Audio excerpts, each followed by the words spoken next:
ordinance against urban encampment based on Atlanta's 10 and base. Yeah.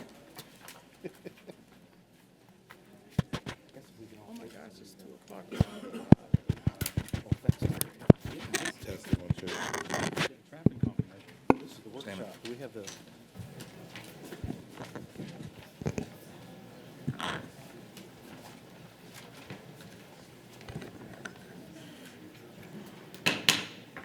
Mr. Clerk, would you please call a roll? Yes, sir, Mr. Mayor, Mayor Van Johnson. Present. Mayor Pro Tem and District 5 Alderwoman Dr. Estella Edwards Shabazz. Present. Chairman and District 4 Alderman Nick Palumbo. Present. Vice Chair and District 3 Alderwoman Linda Wilder Bryan. Ready, let's go. Post 1 Alderwoman Carolyn H. Bell. Present. Post 2 Alderwoman Alicia Miller Blakely. District 1 Alderwoman Bernetta B. Lanier. Present. District 2 Alderman Dietrich Leggett. Here. And District 6 Alderman Curtis Purty. Here with seasonal allergies. Mr. Mayor, you have a quorum. Thank you. Please rise. I call this meeting of the Savannah City Council to order. Today is May the 8th, 2025. The time is 2:01 p.m. We want to thank everyone for joining us, not only in our packed chambers because it's raining heavily outside, but also throughout our various social media networks and our award-winning SGTV. Savannah will be a safe, environmentally healthy, and economically thriving community for all of its citizens. And for us, all means all. Right. We sit here in the advent of a new pope being announced that is American, and it's Pope Leo the 14th. Thank you. I'm looking. Pope Leo the 14th. So certainly grateful for that process. I don't know who has the prayer today. Okay, Alderwoman Bernetta Lanier. Excuse me.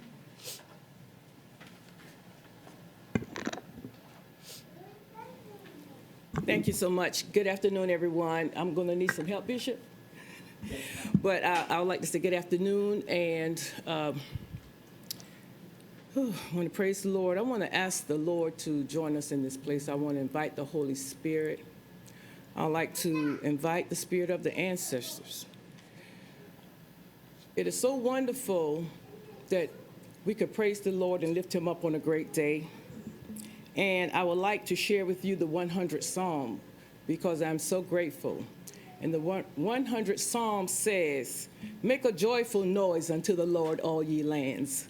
Serve the Lord with gladness. Come before his presence with singing. Know ye that the Lord, he is God. It is he that has made us, and not we ourselves. We are his people, and the sheep of his pasture. Enter into his gates with thanksgiving, and into the courts with praise. Be thankful unto him, and bless his name. For the Lord is good, his mercy is everlasting, and his truth endureth through all generations. May the words of my mouth and the meditation of my heart be acceptable in thy sight, O Lord, thy strength and thy Redeemer. Let the words of my mouth, let the words of my mouth and the meditation of my heart be acceptable in thy sight. Will thou teach me how to serve thee? Will thou teach me how to pray?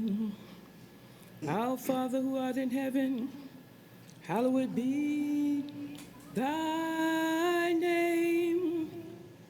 Thy kingdom come, thy will be done on earth as it is in heaven. Give us this day our daily bread, and forgive us our trespasses as we forgive those who trespass against us. Lead us not into temptation, but deliver us from evil. For thine is the kingdom and the power and the glory forever and ever. Amen. Selah. I'm not a singer, and I didn't want to sing today, but the Holy Spirit would not leave me alone. I said, Holy Spirit, I don't want to sing. I can't sing. I'm not going to do it. I'm going to say the 100 song, and I'm going to say what I have to say, and I'm going to sit down. And the Holy Spirit said, you will sing. And I said, but I can't sing. So I went to visit my sister-in-law in the nursing home. She's not much with us right now. She sat there. She came to light, and she started singing a song. And she looked at me, and she said, you got to practice. And that was telling me that I needed to come here today and do what the Lord was telling me to do. Amen. Selah. Thank you, citizens. Amen. Thank you. Let us honor our country. I pledge allegiance to the flag of the United States of America and to the republic for which it stands, one nation, under God, indivisible, with liberty and justice for all. Thank you very much. Good afternoon, Mr. Mayor. Good afternoon. You ready, sir? Let us proceed. All right. With our first item on our agenda, I would like to make a motion for the adoption of the regular meeting agenda for May 8th, 2025. Second. Mr. Mayor, Yes. I would like to amend the agenda regarding item number 26, 2 line items for the West Side Parking Lot CIP project. For the 2 items, I would humbly request that we table this item until a workshop can be held to better understand the project's history and cost escalation, review approaches to best serve our constituents, and ensure appropriate exercising of fiscal oversight so that we can gain a better understanding of the project itself. Your motion is Second going to be motion. out of order. We're going to adopt the agenda. We can always get to that Mr. item. Mayor. One moment. Okay. We can always get to that item here. This is just adopting the agenda as it is. Mr. Mayor, Acknowledging it's on the agenda. Mr. Mayor, just a quick point of order. I believe we may be able to adopt the agenda items as read, but also provide amendments before this agenda so that the public may be prepared to discuss them. Again, this is just, again, the chair is ruling that the motion is to adopt the agenda. I will entertain a motion for you regarding those particular items at that time. I humbly request a parliamentary inquiry from our chief parliamentarian regarding this item to see if the Yes. agenda can be amended. Again, the chair has ruled that the motion is to adopt the agenda. We'll adopt the agenda, and then we'll get to those items. Mr. Mayor, That's under Robert's Rules of Order that have been approved by this council that we abide by, parliamentary procedure dictates that as the agenda is proposed on this item, we are to review collectively as a governing body which items we are to discuss. Mr. Mayor, I second that motion. well, which motion? The motion that we approve the agenda, the regular meeting. And I need a One moment, Mr. Massey, and I will ask. So, the motion, the original motion is to adopt the regular meeting agenda for May the 8th. Correct. So this is the agenda that's been set out. My recommendation is that we adopt the agenda, and we can take up the separate items about tabling it because it's still on the agenda. And what says you? Yeah, I think both are appropriate if there's not a willingness of the body and the chair is ruling that you still entertain his motion when that item is called. That's Thank you my very much. understanding. Properly moved and seconded on the main motion. All in favor indicate by saying aye. Aye. Opposed? Opposed. Mr. Mayor, All right, I motion passes 8-1. Yes, ma'am. Yes, sir. Before you did all of that so fast, I was trying to get the privilege to move number 25. That's just that's chair's privilege. Okay, thank I'll you. take care of that. Yes, Mr. Mayor, yes. I'd like to make a motion for items number 2 and 3 for the approval of the minutes of the work session and city manager's briefing held on April 24, 2025 at 12:30 p.m. and for the approval of the minutes for the regular meeting held on April 24th, 2025 at 2:00 p.m. Second. Been properly moved and seconded that we approve the minutes for the work session, the city manager's briefing held on April the 24th, 2025 at 12:30 p.m., and approval of the minutes of the regular meeting held on April the 24th, 2025 at 2:00 p.m. You've heard the motion. All in favor indicate by saying aye. Aye. Opposed? Motion passes. I'm going to add the council had an executive session today dealing with issues related to personnel. I move that I be authorized to sign an affidavit that our discussion was limited to those items and no votes were taken. So moved, Mr. Mayor. Second. Been probably moved and seconded. All in favor indicate by saying aye. Aye. Opposed? Okay.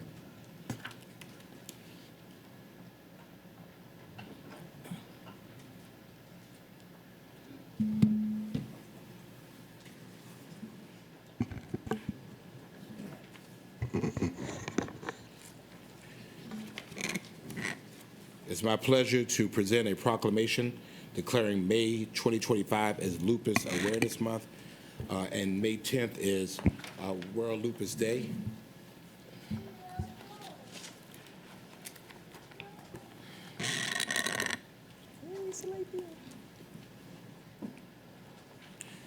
And it reads, whereas lupus is a chronic, this way, turn back around, yeah. It's all right.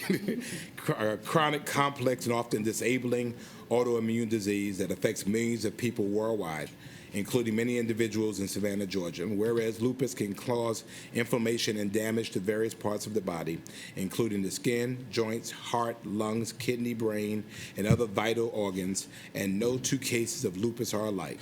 And whereas lupus disproportionately affects women, particularly women of color, who are 2 to 3 times more likely to develop the disease and can strike at any time, causing significant physical, emotional, and financial burdens. And whereas lupus is often difficult to diagnose because its symptoms mimic those of many other illnesses, leading to delays in proper treatment and care, making early detection and increased awareness critical and better patient outcomes.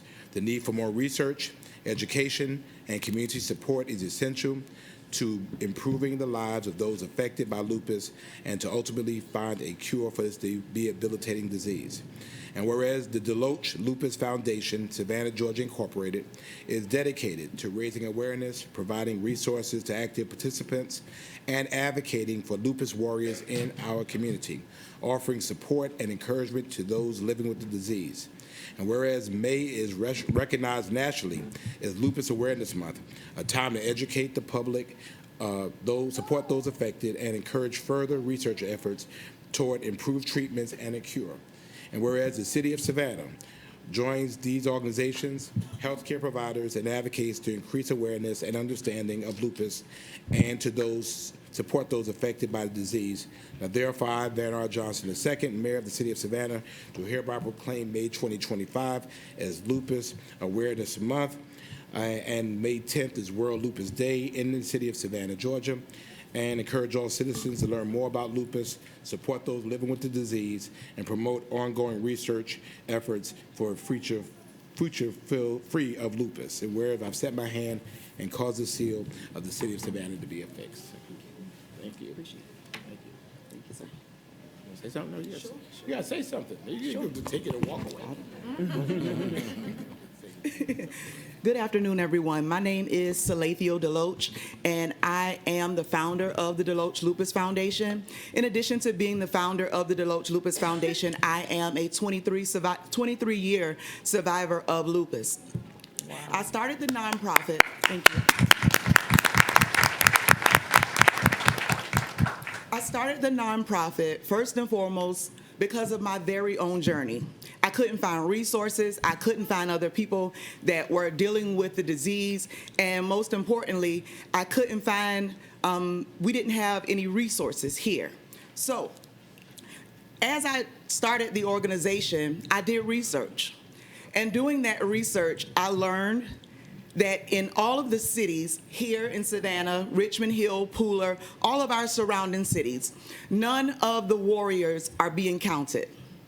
There is 35,000 lupus patients in Georgia. There are 1.5 lupus million patients in America. of the 55,000 lupus warriors, none of them in our city are being accounted for. That's a large number, and there are a large number of warriors living here in our city, and they're not being counted. So we started this organization to attempt to change that. And so I encourage you all to join us in our fight to raise awareness of lupus. And I would also like to invite you all to join us on May the 17th. We will be having a lupus awareness walk, and you all could come and put on your purple and join us at the Joseph Triple Park. Thank you. Yay, Thank you. Thank you very much. Folks that have lupus, but lupus does not have them. Right? All right, thank you very much. We have an appearance by members of our AAPI task force, if any are here, to honor and celebrate AAPI Heritage Month, which includes countries in East Asia, Southeast Asia, South Asia, and Pacific Islands. We had a wonderful celebration last week. Any members here?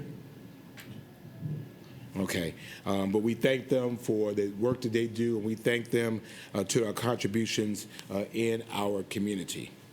Y'all give them a round of applause. It's okay. We have members of our building safety team here. I think, okay. Don't be so excited. Let's give them a round of applause.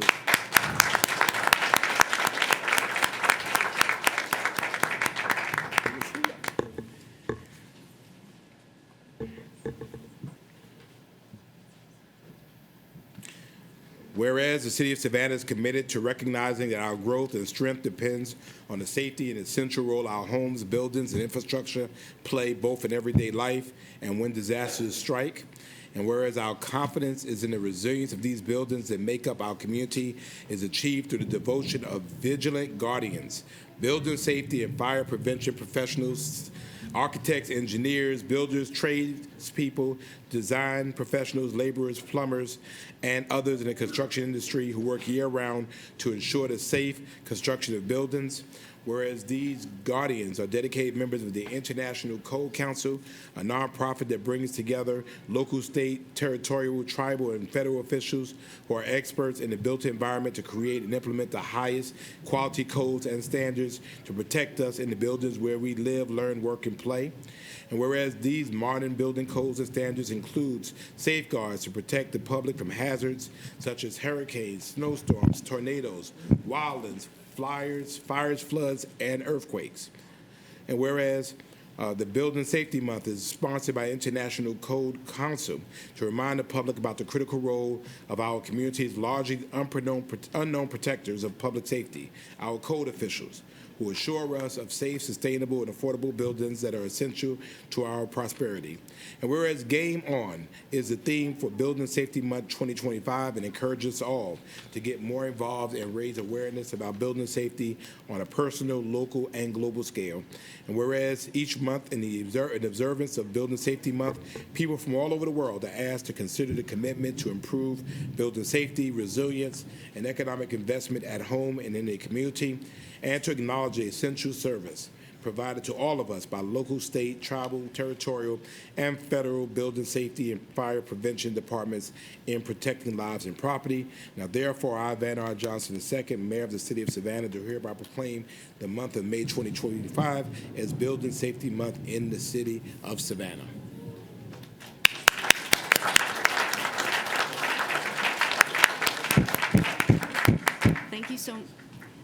Thank you so much, Mayor Johnson. Good afternoon. I'm Julie McLean. I'm the Senior Director of Development Services and City Engineer. And as part of Building Safety Month this year, we have a small token for all of you in front of you. It includes the Game On theme as well as the beautiful Savannah River Bridge. And I first want to thank our Fire Marshal, Whitney Williams Smith, for creating this tumbler for us to commemorate the occasion. Unfortunately, she's unable to be here today.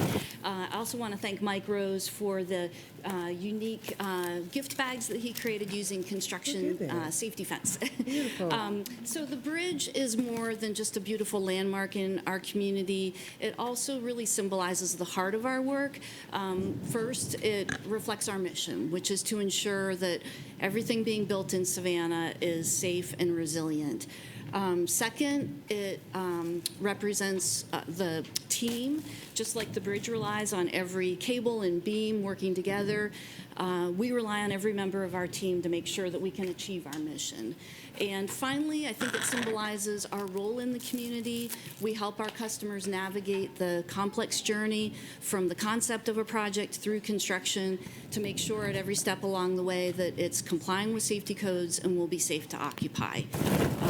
And so, yeah, the bridge also reminds us of the responsibility we carry and the collaboration that it takes to keep our community safe. So I want to thank all of you for your continued support and for helping us promote Building Safety Month. I also want to thank the team of professionals in development services and fire who work hard every day to make sure that buildings will be safe. So together we are proudly helping to build a safer Savannah. Thank you.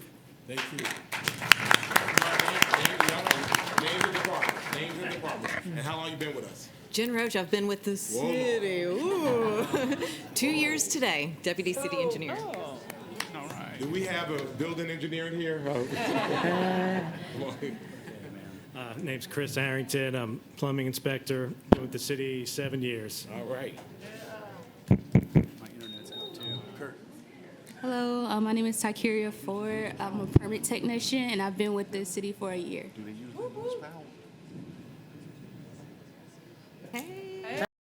Hey. I'm Brittany Scott, and I'm customer service representative, and I've been with the city going on a year. Come on, Brittany. Yeah. Christine Vacta, Development Services. I'm a plan reviewer. I've been with the city almost a year. Yay. Hi, I'm Awita Blake. I'm the senior admin, and I've been with the city for 3 years. Hey, my name's Greg Harris. I'm a surveyor, and I also do floodplain review. I've been with the city 8 years. Where's the electrician, though? Peter Galaducci, building official. I've been with the city for 10 years. All right. I'm Tony Weston, an electrical inspector. I've been with the city for 7 years. Tony, we missed Wall's barbecue, man. Bring it back. Savannah Fire Department, Thomas Simmons. I've been with the department for 10 years as a fire prevention inspector. Yeah. Tom McDonald, floodplain manager. Been with the city for coming up on 35 years. I know that's right, forever. Tyler Hillier, GIS analyst. I've been with the city for nearly 2 years. Yeah. I'm Mike Rose with Development Services. Been with the city 17 years. Yay, Mike. Let's give our superheroes another round of applause.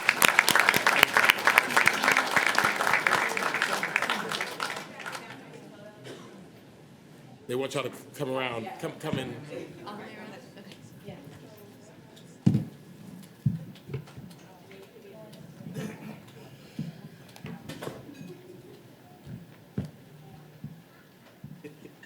Come on, all right. Here, let me get my pom-poms ready. Pom-poms up.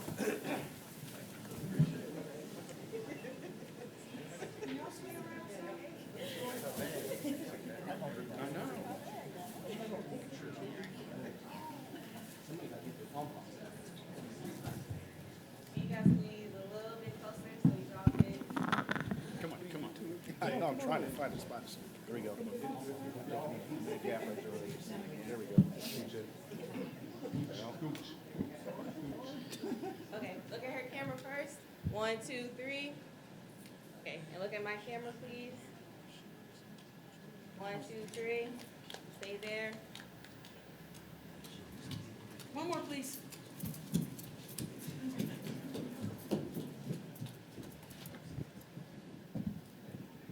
Gotcha. Thank you, guys. Thank you. Tony Weston, we want that barbecue for real.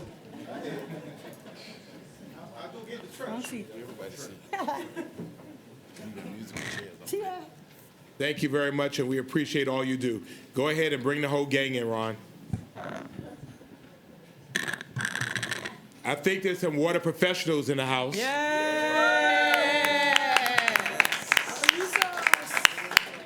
I think there's some water professionals in the house.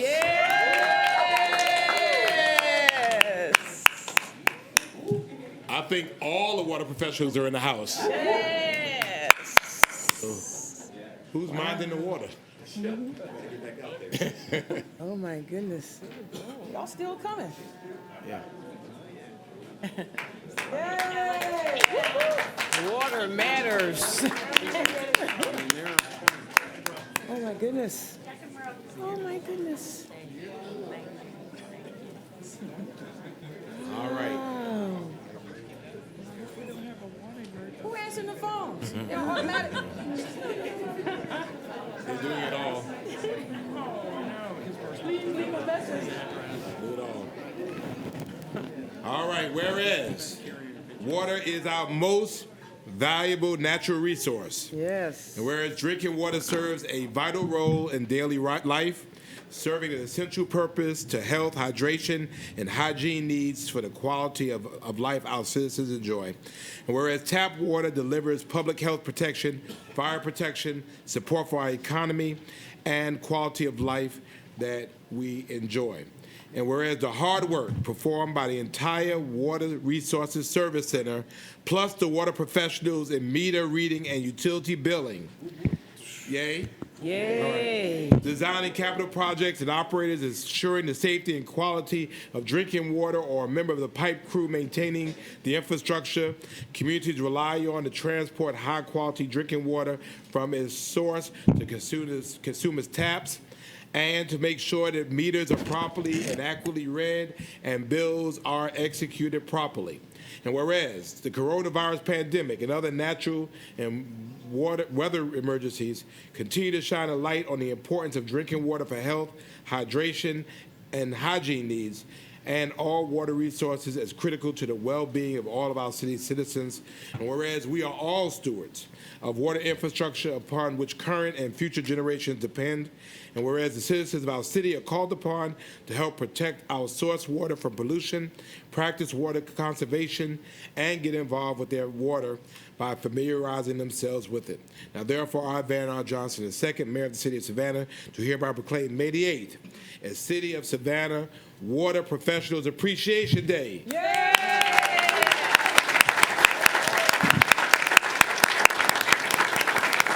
As a part of Georgia Water Professionals Week, and recognize the City of Savannah's Water Resources Service Center, meter reading and utility billing, and all of their incredible employees for their dedication in keeping our city of Savannah strong and safe. Ladies and gentlemen, let me tell you one thing. You don't know what good water is until you don't have it. And I've been around long enough to be with mayors from other cities that have had issues of water and challenges of water, either the quantity of it or the quality of it. And I will tell you that is not a problem we have here in Savannah because of the individuals in front of us. You may not see them on billboards. You may not see their name in lights. But let me tell you, these are among the most important professionals that we hire in this city. And be very clear, be very, very clear. One of our brands is our water. That's right. Period. Poo and purr. So we appreciate them, and we wanted the time to take them from behind the desk and behind the stations they occupy so that our entire city could see also public safety professionals who work day in and day out to keep us all safe. So Mr. Fellner and team, thank you so much. We appreciate you. Thank you, sir. We Thank appreciate you. it. Okay.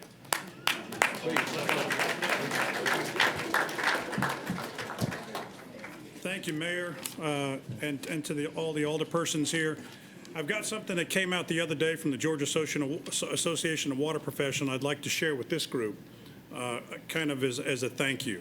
The citizens of Georgia are incredibly fortunate to have a fleet of dedicated professionals working to ensure that we have safe drinking water, and that Georgia's water resources are protected and properly managed.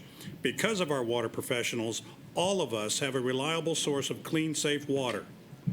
Georgia's water professionals in the city of Savannah play a crucial role in maintaining the health and safety of Georgia citizens and citizens of Savannah. And you show up every day, put in the work, knowing the large percentage of the population will never be aware of all the things that you do. So thank you for all you do today and every day. Clap it up for Georgia Water Resources.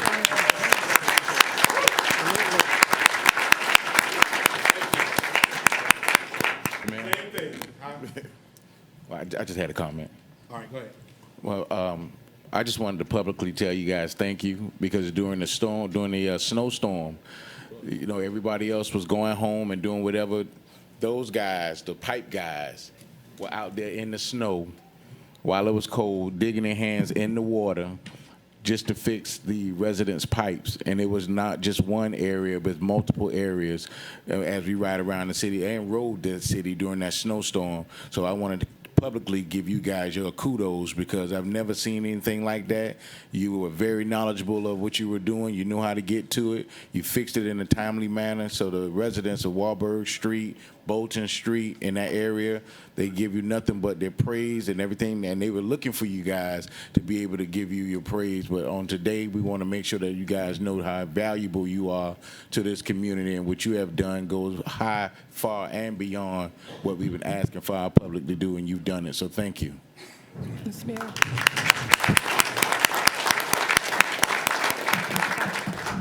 At International Paper, I was a water operator and so I know what you're going through. From the cradle to the grave, you guys do an amazing job. Keep doing what you're doing. I appreciate y'all, and thanks for the water. Appreciate it. Mr. Mayor, Yes, ma'am. I'm thinking that these proclamations today, both of them, for the building safety and for bringing recognition to our water professionals here in the city of Savannah. I've been reminded as a student, and now as a professional person, as a civil engineer, with both of these areas of life. And what our instructor was telling us as students, and he's told us that as a civil engineer, the things that you do determines life or death. So I want to applaud our building persons. I was hesitant in saying it then, but I can't hold this with you all in front of me. The work that you do is so critical to our city and the life of our city. I would like to applaud each and every one of you and the wonderful rainbow that's in front of us. And thank you, City Manager. Thank you, Ron. Thank you, sir, for having this rainbow of representation from the front office to the ones who put their hands on the dirt and the ones who plowed all up. Thank you all so much for great life in the city of Savannah, for all of our residents, and not just with your department, throughout this region, in providing the quality of water and services that you do. Keep doing what you're doing. Thank you all so much.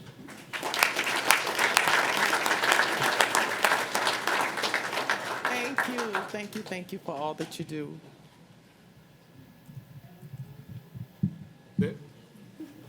Yes, sir, that's it. Okay.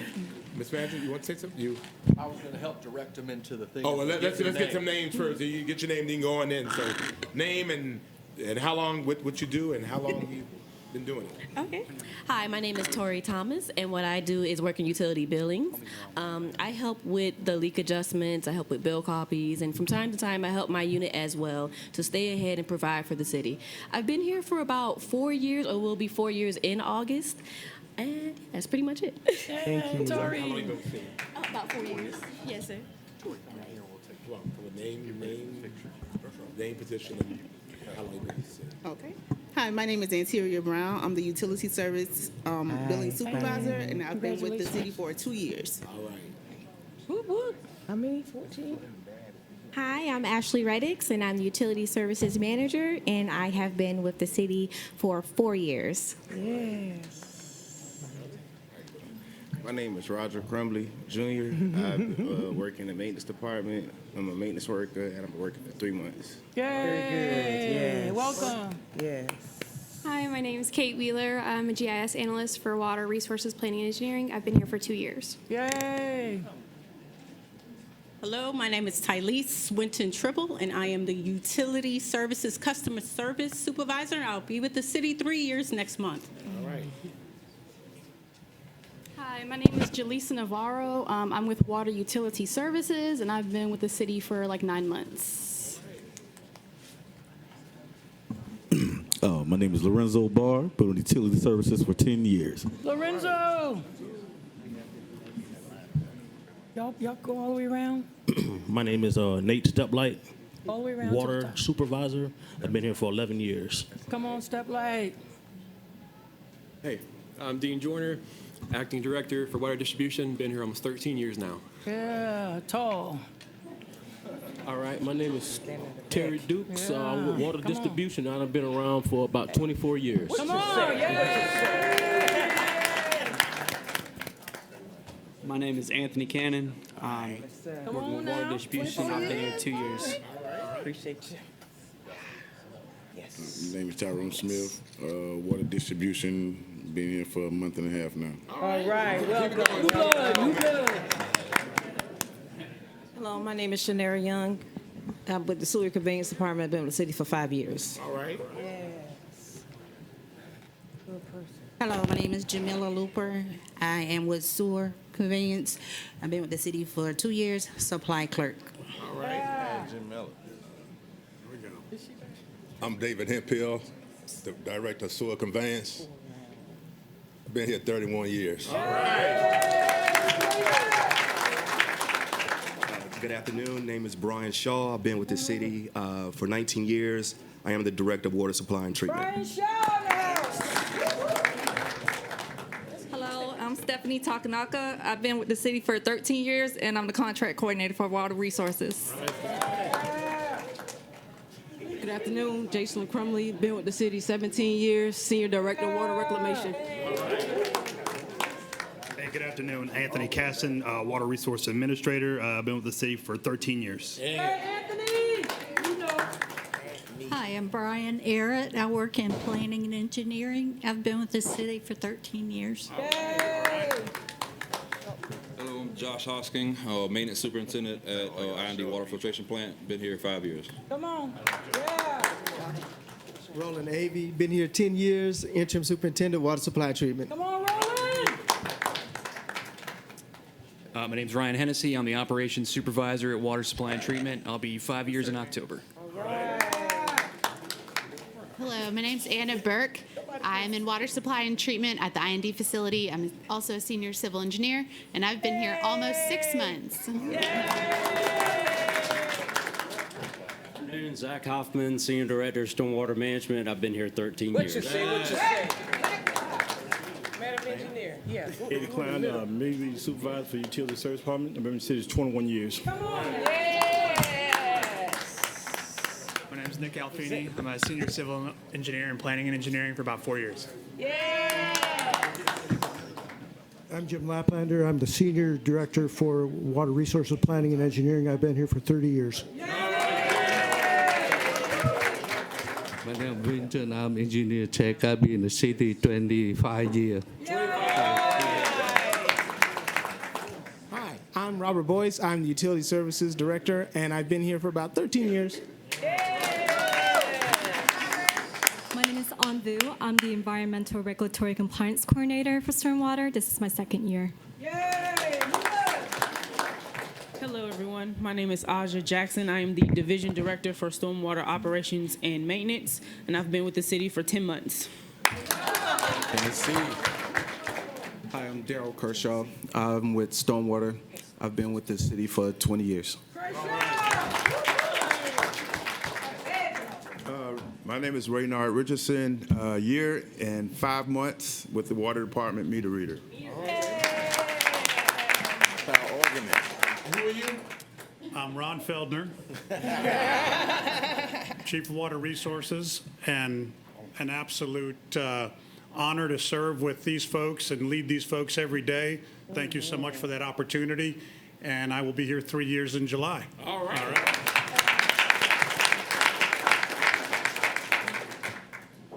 Okay, can I get short people in the front, tall people in the back? We got to get in the middle, okay.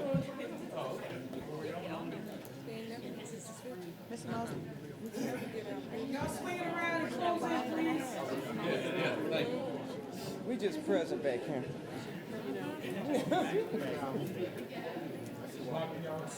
That's all right. Hey, take a picture.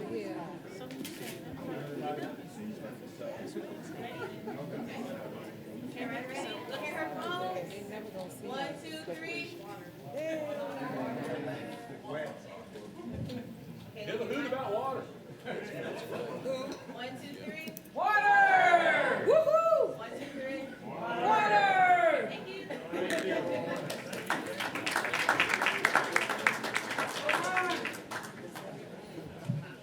Honey, it's a river outside.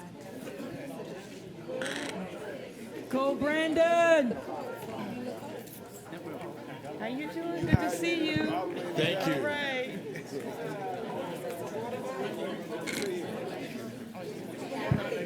How y'all doing? Hey, now, see you later. Tori. Great job. I appreciate you. Yeah. Keep being nice to those old people. Thank you all very much. So yesterday I was in City Hall minding my own business, and I walked up into something while actively and dutifully carrying out my city duties. There was something going on. I wasn't really sure about what it was. But then I looked and saw faces I recognized and knew it was the employee engagement team. And so I thought they were coming to recognize me as the employee for the first quarter. I saw a check. I saw smiling faces. And it wasn't me, it was the person behind me. So we're gonna ask our employee engagement team to come up.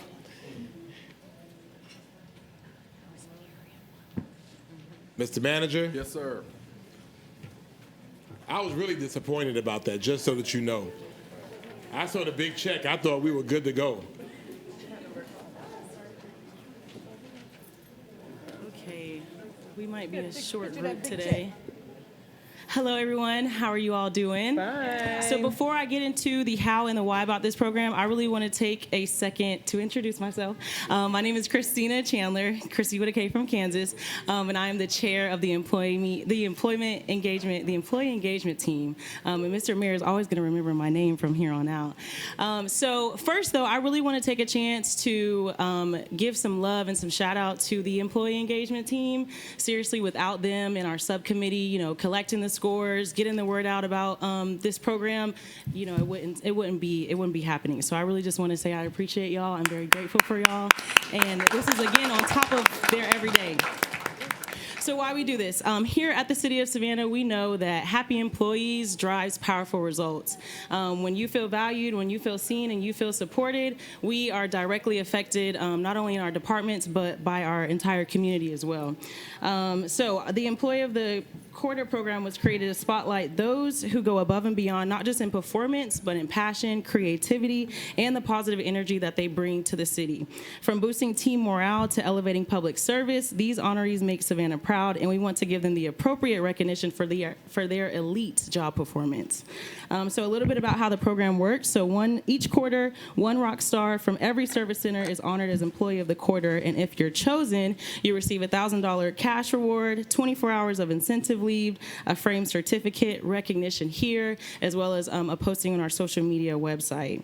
So I've talked about the why, the how, and I'm going to pass the mic over to the city manager to tell you who is our first quarter 2025 Employees of the Quarter. Hey, thank you, Christina with a K from Kansas.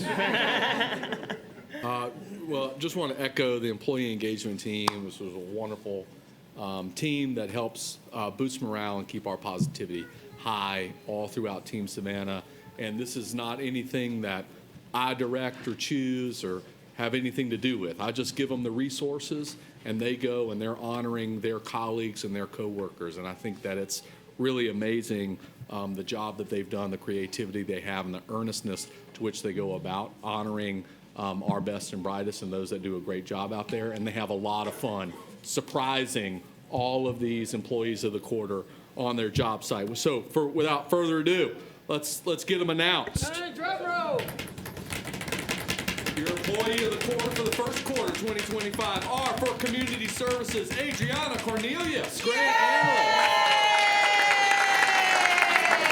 In Contracts Division, Adriana cared for the community garden at Moses Jackson Advancement Center after hours, educating residents and improving the space. As an administrative assistant, she onboarded new staff, created policies, procedures, and managed key office functions. In her current role, she has streamlined personalized grant mailings using a mail merge process, saving time and boosting efficiency. Known for lifting team morale and celebrating others when asked why, she simply says, quote, "I just love to see people happy. It makes me happy." Great job, Adriana. You are employee of the quarter.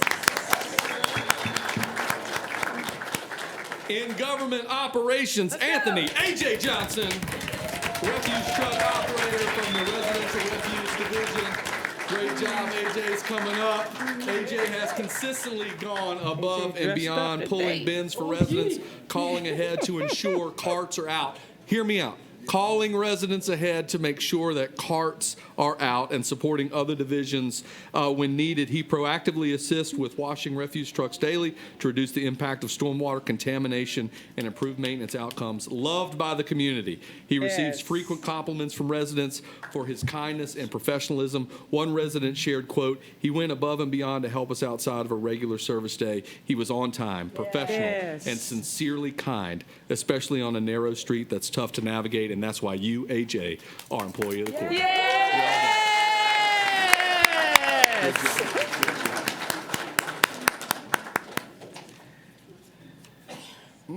Okay. Next one, big day, also this person's birthday. Wonderful. All right? Yes. So this is going to narrow it down. For Information and Public Affairs, your employee of the quarter, Miriam Baker.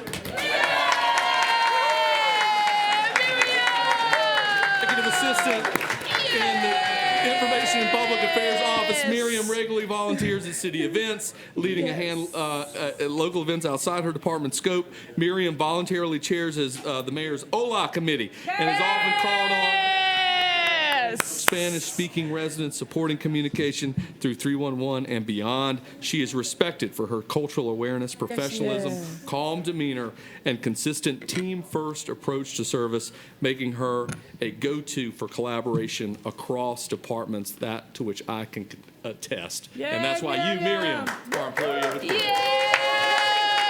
Mrs. Baker! And happy birthday! Happy birthday! For Management Services, the employee of the quarter, Joanne Alley, accountant. And is known for her quiet leadership, bringing patience and precision to every task. This is exactly what we need in accounting, and consistently supporting her team during high-volume periods. She helped implement an efficient reconciliation process, boosting accuracy and efficiency, and continues to contribute to cleaner reporting outcomes. Joanne is a reliable resource, deeply committed in elevating her team's performance and overall success, whether training new staff or stepping up during the aforementioned high-volume periods. That's why we have a clean audit and why you are employee of the quarter. Well done. In Planning and Economic Development, Owita Blake.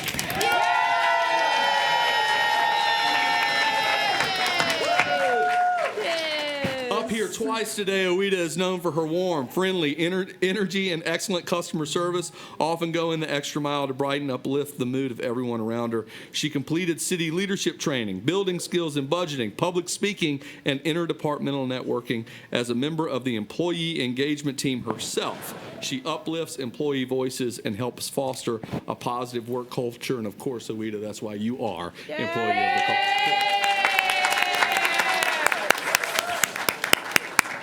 For our Savannah Fire Department, Jeremy Neal, fire engineer. Jeremy is a steady force in a high-pressure pressure situation, leading with calm professionalism during emergency calls. Always. He supports and mentors recruits with hands-on training and encouraging feedback, shaping the next generation of firefighters. Jeremy is respected for his empathy, dependability, and unwavering dedication to the team's safety and cohesion, whether responding to a crisis, running drills. His steady presence ensures team success. If Jeremy comes across your path, you know that you're in good hands. That's why you, Jeremy, are an employee of the quarter. Thank you all. For the Savannah Police Department, Come on. Paige Contreras, forensic investigator. Officer Contreras conducts trainings for officers and forensic staff, sharing best practices and insights to cutting-edge investigative techniques. Known for her precision and professionalism, she plays a vital role in helping families, and not just her own, find justice and closure while supporting closure for victims and families.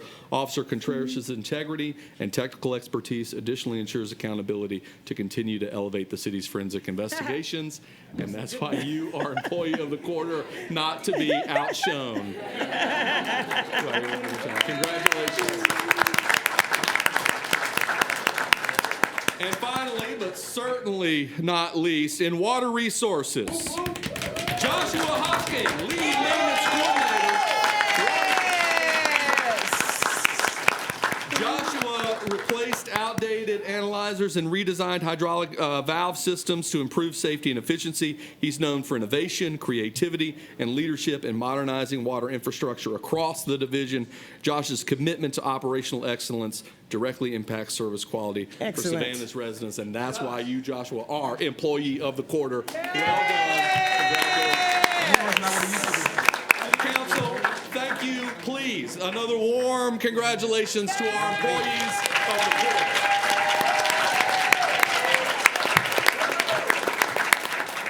And thank you to our amazing employee engagement team. Until next quarter. Thank you. Can we take a picture right here? Yes.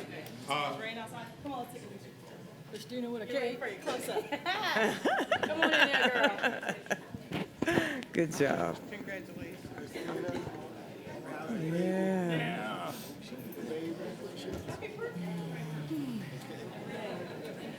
Congratulations. Got your chance to say it. Come on, Mary. Living the dream. Living the dream. Living the dream. Living the city dream. Living the dream. I think so, yeah. They can see you, they can see me. Yeah. Look at her phone first. Oh, you're not? Look at her phone. 1, 2, 3. And then look at mine. 1, 2, 3. Thank you.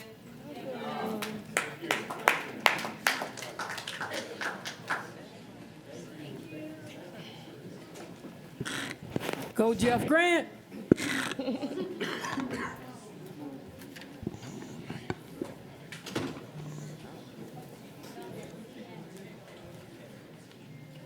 Thank you all so much for us.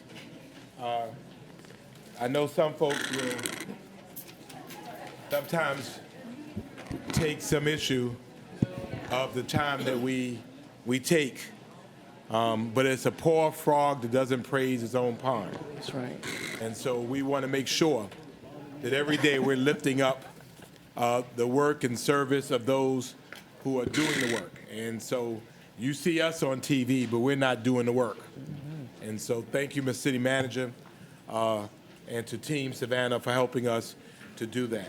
Want to take a little bit of mayoral privilege to move down to item number 25.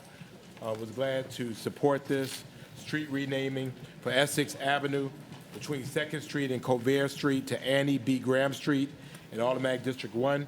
Alderwoman Lanier. I was looking for the representatives out there. Yes, sir, Mr. Mayor. I would like to move that we approve this street renaming for Essex Avenue between 2nd Street and Colbert Street to Annie B. Graham Street in the District 1. And it's an honorary, oh, come on up, please. I second.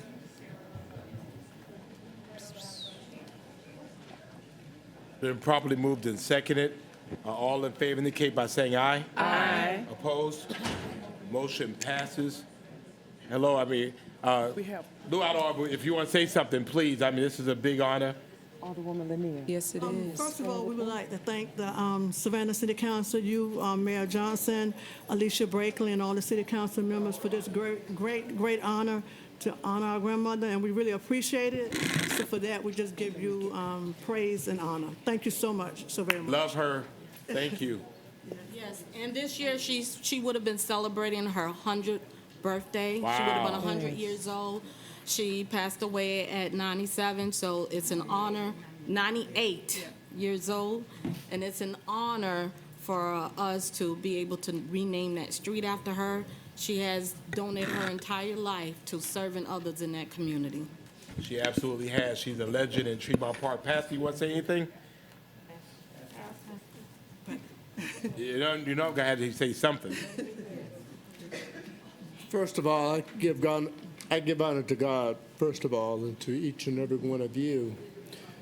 Indeed, we're here to represent Tremont Park, but not only just to have that name changed, but we'd like to have all the names that are in Tremont Park, from the cars to the names of those residents who have established themselves there for many years in that area.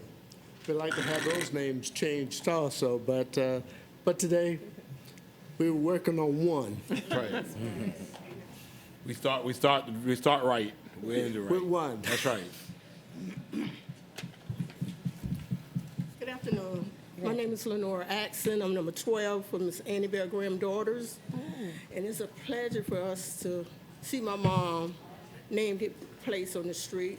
She was very active in the community. She helped us, bought the lot where the community center is at now, and we bought the building, but because of, financial situation, the city came in and took over, and it was a pleasure. As me, for a little girl, seeing her, my mom was more of a historian of Tremont Park. She could tell you about everybody, and she was loved by each and every person in the community. And I thank God for the 69 years he left me with her. Yeah. Yes. We love her, and we will continue to honor her. Yes. Mayor Johnson? Yes. I want to say a special thank you. I don't know if he's here. I didn't see him. To Joe Shearhouse. Yes. And all of his diligent work that he did for us to make this happen. And also, thank you, Joe. And also to Alderwoman Lanier of the 1st District, and to the Tremont Park family. We said it was going to get done. It's getting done. And now we're going to invite everybody out to the street naming. Joe, when is that going to take place? We'll figure out something. We'll figure it out, and we will let you all know. Thank you so much. Congratulations. Thank you. Thank you. Thank you very much. We'll go ahead and move to alcohol license hearings. We have 2 on the agenda, and we'll conduct the public hearings now. Item number 9, license for a Class C liquor, beer, and wine by the drink alcohol license with Sunday sales to Brittany O'Neill for B. Nicole's Bistro, a restaurant located at 1639 West East Victory Drive, located in Automatic District 3. And item number 10, approval of a Class E beer and wine by the drink alcohol license to Deep Patel for Country Convenience, a convenience store located at 12403 White Bluff Road, located between Windsor Road and Austin Drive in Automatic District 6. This is a public hearing. As it relates to this, does anyone have anything to say against these licenses? Going once. Against these licenses. Going twice. Mr. Mayor, Going twice. Going 3 times. Yes, sir. move to close hearings. Second. Properly moved and seconded. All in favor indicate by saying aye. Aye. Opposed? Motion passes. Item number 9, Alderwoman Lanier. No. Nope. No.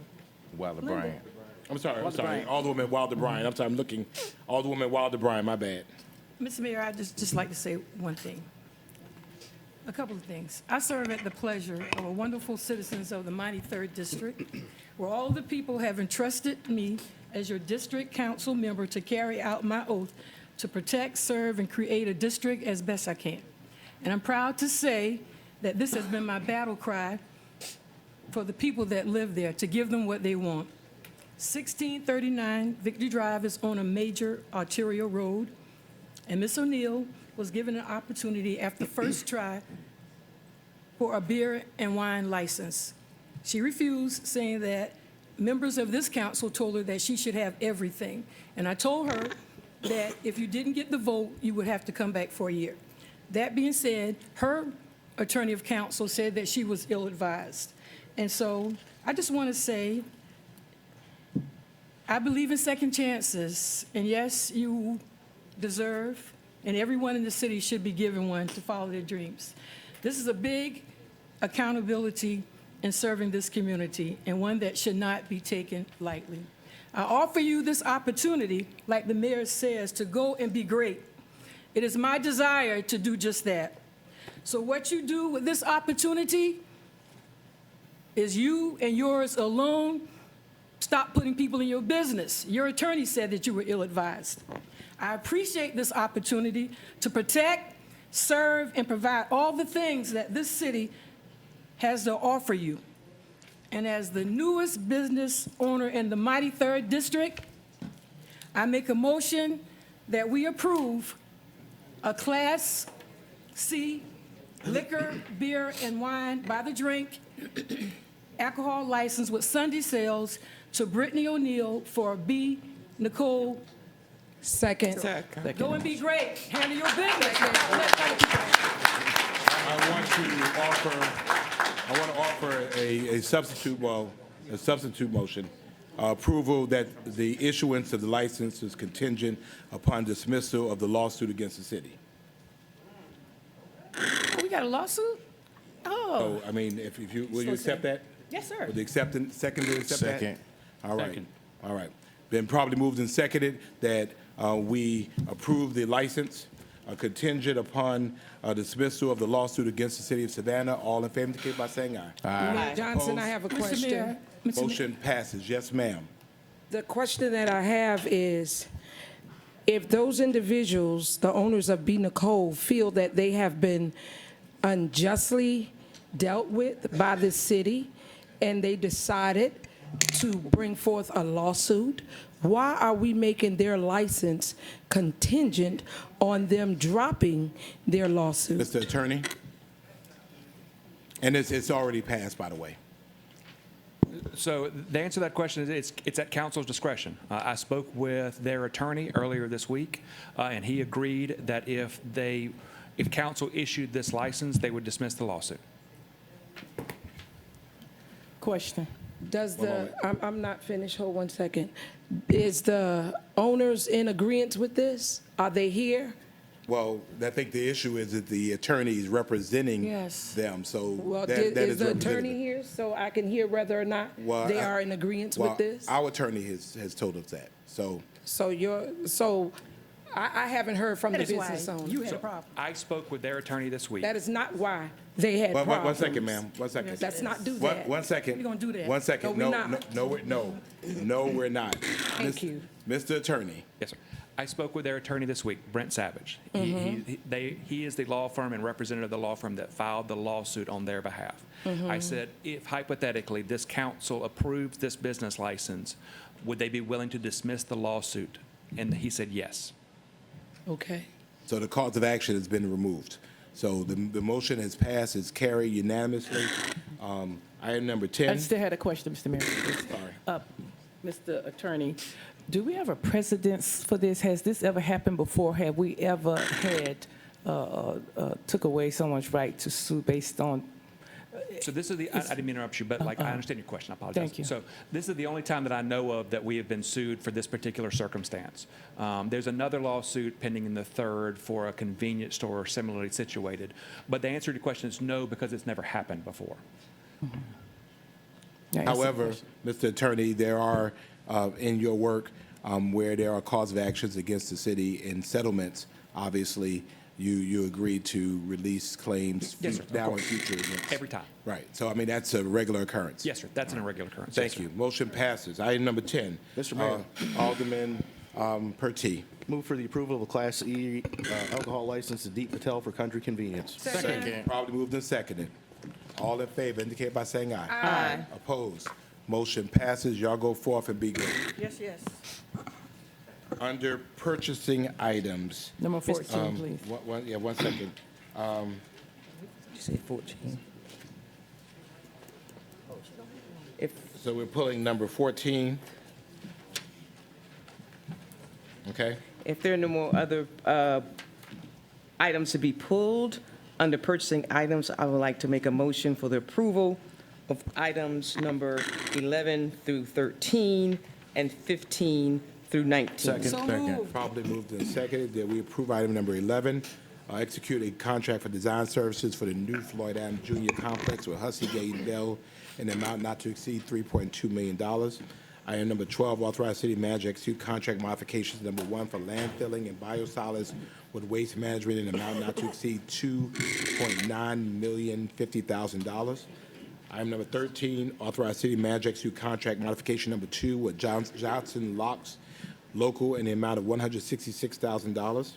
Item number 15, authorize city manager execute contract modification number 1 for architectural design with Cogdell Mendrala Local in the amount of $1,425,000. Item number 16, authorize city manager to execute a contract for sludge hauling services with Denali Water Solutions LLC in the amount not to exceed $840,000. Item number 17, authorize city manager to execute contract modification number 2 for water, sewer, and stormwater line repair from Southern Champion Construction in the amount not to exceed $2,901,000. Item number 18, authorize city manager to execute a contract for turbidity and chlorine monitoring system with CL2 Solutions LLC in the amount not to exceed $116,534.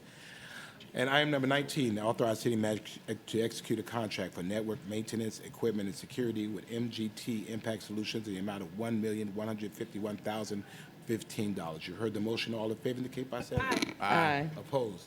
I oppose. Motion passes. I oppose item number 11. Okay, motion passes 8-1 on number 11, 9-0 on 12, 13, 14, 15, 16, 17, 18, and 19. Ms. Clerk, you following me? Yes, sir. Thank you very much. All right.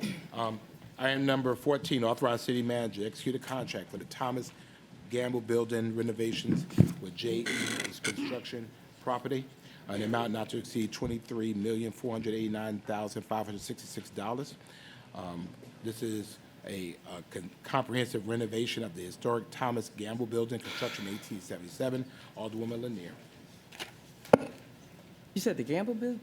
We're talking Gamble. 14. No, we're talking 14. That's what I said, right? You said 14. That's the precinct, not the Gamble bill. 14th is Northwest Precinct, sir. You got a different. Did we pass 14? No, that is 14. But We you said passed Gamble. 15. Okay. Did you pass 13? Yes. Okay. I think we're discussing 14. Yes. Okay. Is that 14, right. Okay. So, That's the one you pulled, right? yes. Okay. For the Gamble bill? The Gamble one. No. No, it's the Northwest Precinct. Do we have the same? Okay, the agenda I have has this as 14. All right. So why don't we do this? All right. So I have it as 14. So y'all make sure. I think we all have it as 14. Everything you called was right. It's actually 14. Okay. Well, it says 15. All right. That's the question, So- because it was something All different. right, was it in a the question or first. was it an issue of? Question, I need answers. Okay. All right. So why don't we just go ahead? We'll approve number 14. We'll go back to 15. So you go ahead and ask the questions. Okay. I'm confused. No, we're I'm not. sorry, No. but we approved it. Did we not? No, we didn't. And that's why I got a question. We had two different agendas. All right, so item number 14, may I see it, please? All right, Alderwoman Lanier. Yes, sir.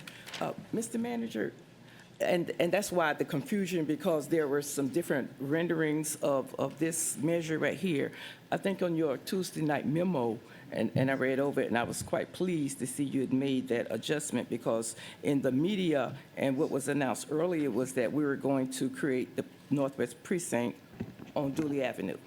and that was a problem, and that's something I need to fervently push back on. And then when I saw the Tuesday night memo, it said at the Adams Complex, and after conferring with the community and the leadership in Carver Village, that's what they were assuming, that it was going to place there. So their leadership is on board, and we didn't get pushback from the Adams Complex. And so I'm fine with that because the community is fine with it. And now it's not saying that right here. And so I need to, before I vote on this or have more to say about why it's a bad idea, to put the precinct on Dooley Avenue, a place that we had in the community for years, thought that we were going to have an opportunity to place some more affordable housing, maybe even some modular houses. We had those vendors come in the last administration from South Georgia and from Florida to show us these great modular houses, and we thought as a community that was great. That's what we wanted. We need rooftop, we need heads so we could count and maybe acquire a grocery store. We don't want to provide a precinct for SCAD. We're not trying to protect them, but the community thought over in the historic Carver Village area that the precinct was coming to the Adams Complex, and I do believe because the community support that, then I would be in support of what the community want. So I needed to know, it's not saying that here. This is vague. This isn't saying what. Yes. So to bottom line up front, if approved, the new Northwest Precinct, which would also include a real-time public safety center, will go on the Adams Complex site. The RFP that went out, because we are in a bit of we're currently leasing the Northwest Precinct site. We have to vacate that lease because the landowner needs us to vacate that lease. So we put an RFP out for design, which included several locations. Dooley Avenue was a location that we were exploring. If you remember, Alderwoman, we spoke several months ago. You told me you were not supportive of that site. It is not the site where the Northwest Precinct will go. It will, if approved, it will be built on the Adams Complex, next to the code compliance office building right as you enter the complex. Thank you for your answer, sir. So I move to authorize the city manager to execute this contract as read. Second.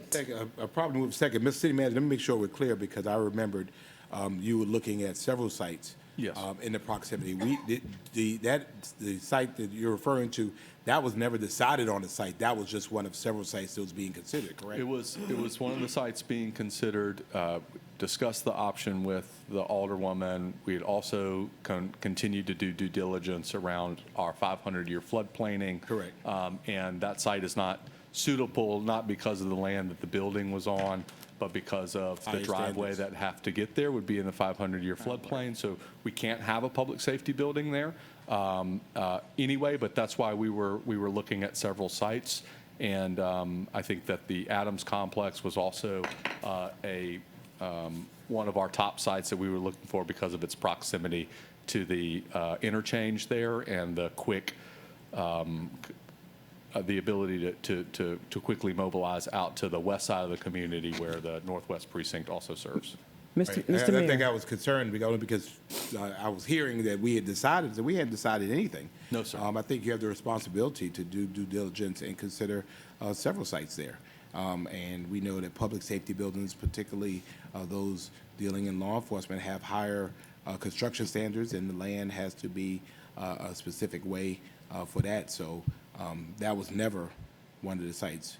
I mean, that was never the site chosen, right? Yes. Well, the media need to get their facts together. It was a site that we were doing a lot of research on. Right. I will tell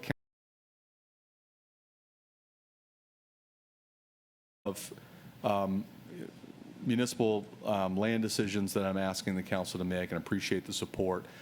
We are working on a comprehensive physical plant document, meaning all of the properties that we own and all of the municipal needs that we have, that we can workshop with council to make sure that we understand where our future precincts need to go, where our future fire stations need to go, what land we own for that, and what land we own for potential other priorities that the council may have, whether that be housing, economic development, et cetera. And Mr. Mayor, Mr. Manager, we don't want to bait and switch. And if there's any land that we're going to discuss anything in the first district, I need to be a part of that conversation, please. Yes, ma'am. That will come to, the whole city will come to council with that physical master plan. And any decision regarding land in anybody's district, I talk to the district alderperson. Yes, ma'am. I appreciate it. I would hope that that's what you would do in every case, all of us, right? Yes. Hasn't been in the past, but I want that to be that way going forward. Alderwoman Shabazz. Thank you, Mr. Mayor. Mr. City Manager, when I think about the Floyd Adams complex, I think about the really nice big building with Mayor Adams' name on it. Yes. Can you specifically tell me where this northwest precinct is going to be built? Yes, ma'am. So if you're on Gwinnett and you're turning into the complex, so approaching it from Carver Village, approaching it from and turning south onto the interchange court, which is the road within the complex. The first building you'll see to the right is the new code compliance office. To the right, off to the right, where there's a parking lot and a contract you just approved. To the left, right? And so, I'm sorry, to the left, thank you. To the left, to the left. To the left. To the left. So, and the precinct will go just south of it on Interchange Court. So you just kind of pass the code compliance drive-in, and that's the parcel of land that the precinct would be built on. Thank you. So fronting Gwinnett Street. Very good. Alderwoman Miller Blakely. Thank you, Mayor Johnson. Mr. City Manager, when you have those discussions with the district aldermen and alderwomen, could you please at least let us know, myself along with Alderwoman Carol Bell, that these discussions are taking place? As at-large alderwomen and representatives, we need to be aware as well. Thank you. Yes, ma'am. Been probably moved and seconded. All in favor indicate by saying aye. Aye. Opposed? Motion passes. Items number 20 and 21. Items number 20 is authorize the community housing service. Can I ask one quick question? No, sir. No, sir. I can't? Okay. No, sir. All right. All right. Yeah, you need to talk offline with the city manager. All right. Authorize the Community Housing Service Agency to make a $2 million loan from the Savannah Affordable Housing Fund in support of the Savannah Gateway Gardens LIHTC application to develop 86 affordable housing apartments on vacant portions of land located at 21 Edinburgh Street, 806 Joe Street, and 946 Rockefeller Street. And item number 21 is authorized community, well, why don't we go 20 and Alderwoman Wilder Bryan. Yes, sir. Mr. Mayor, Council, Mr. City Manager, I make a motion that we authorize Community Housing Service Agency, CHSA, to make a $2 million loan for Savannah Affordable Housing Fund in support of Savannah Gateway, LP 2025, LIHTC, application to develop 86 affordable housing apartments on vacant portions of land located at 21 Edinburgh Street, 806 Joe Street, and 946 Rockefeller Street. Second. Probably moved and seconded. All in favor indicate by saying aye. Aye. Opposed? Motion passes. Item number 21. Yes. Mr. Mayor. Authorizes CHSA to make a $500,000 loan for the Savannah Affordable Housing Fund in support of Parallel Sustainable Fellwood 1 LP 2025 LIHTC application for the preservation and rehabilitation of 110 apartments at the property known as Sustainable Fellwood 1, 1401 Fellwood Drive. Alderwoman Lanier. Thank you, Mr. Mayor. Mr. City Manager, could you expound on this a little bit, because I think we were talking about preservation and the rehabilitation on that piece, please. Yes. So low-income housing tax credit properties that were awarded tax credit properties years ago, like Sustainable Fellwood, which was redeveloped and is a wonderful community and a big part of our portfolio and a big part of our community. Once the covenant runs out on the low-income housing tax credits that were first approved, those properties can go back and reapply for redevelopment tax credits to put some more capital into those properties to refurbish them and to keep them affordable. So this is a really positive thing. We like to see the properties go back and apply for redevelopment refurbishment funds. That's great. I want to thank you all and working with CHSA for this measure, because the residents and the citizens, they've been crying out for this work to be done. So I'd like to authorize the Community Housing Services Agency to make this $500,000 loan as read. Second. And probably moved in second, and all in favor indicate by saying aye. Aye. Opposed? Motion passes. Item number 22 is intergovernmental agreement with Chatham County for joint resurfacing of John Carter Road from Old River Road to Little Neck Road. And this is for improvements, including milling, resurfacing, and striping improvements. Mr. Mayor? Yes. I'd like to make a motion for the item as it's written on the agenda. Second. Second motion. Probably moved and seconded. All in favor indicate by saying aye. Aye. Opposed? Motion passes. Items number 22 and 23 under settlements. Yes, sir, Mr. Mayor. Item number 23, I would like to move to authorize the City Attorney's Office to settle the claim of Mark Fleming for the amount of $85,000. In item number 24, I move to authorize the City Attorney's Office to settle the claim on Jane Larkhart for $150,000. Is there a second? Second. Second. Moved to authorize City Attorney's Office to settle the claim of Mark Fleming for $85,000. And item number 24, to move to authorize the City Attorney's Office to settle the claim of Gene Lockhart for $150,000. You've heard the motion. All in favor indicate by saying aye. Aye. Opposed? Motion passes. Item number 26, Alderman Palumbo, you had, I don't know if we can split this. I know that there are several items in this, so I don't know how you all. Thank you, Mr. Mayor. 1 second.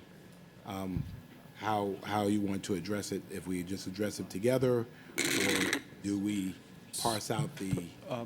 Per my Tuesday night memo, I do understand council members would like to talk more about the parking lot. If my request to council, if that's the will of the council, to not allocate those funds today, is to please allocate and approve the rest of the Q1 budget amendment, which includes very important budget moves that we need to make for items that this council has already approved. I believe that you can remove those line items as you wish, and I can come back, and we can come back to it when you'd like, but there are some on that amendment that we really do have a pressing need to move forward.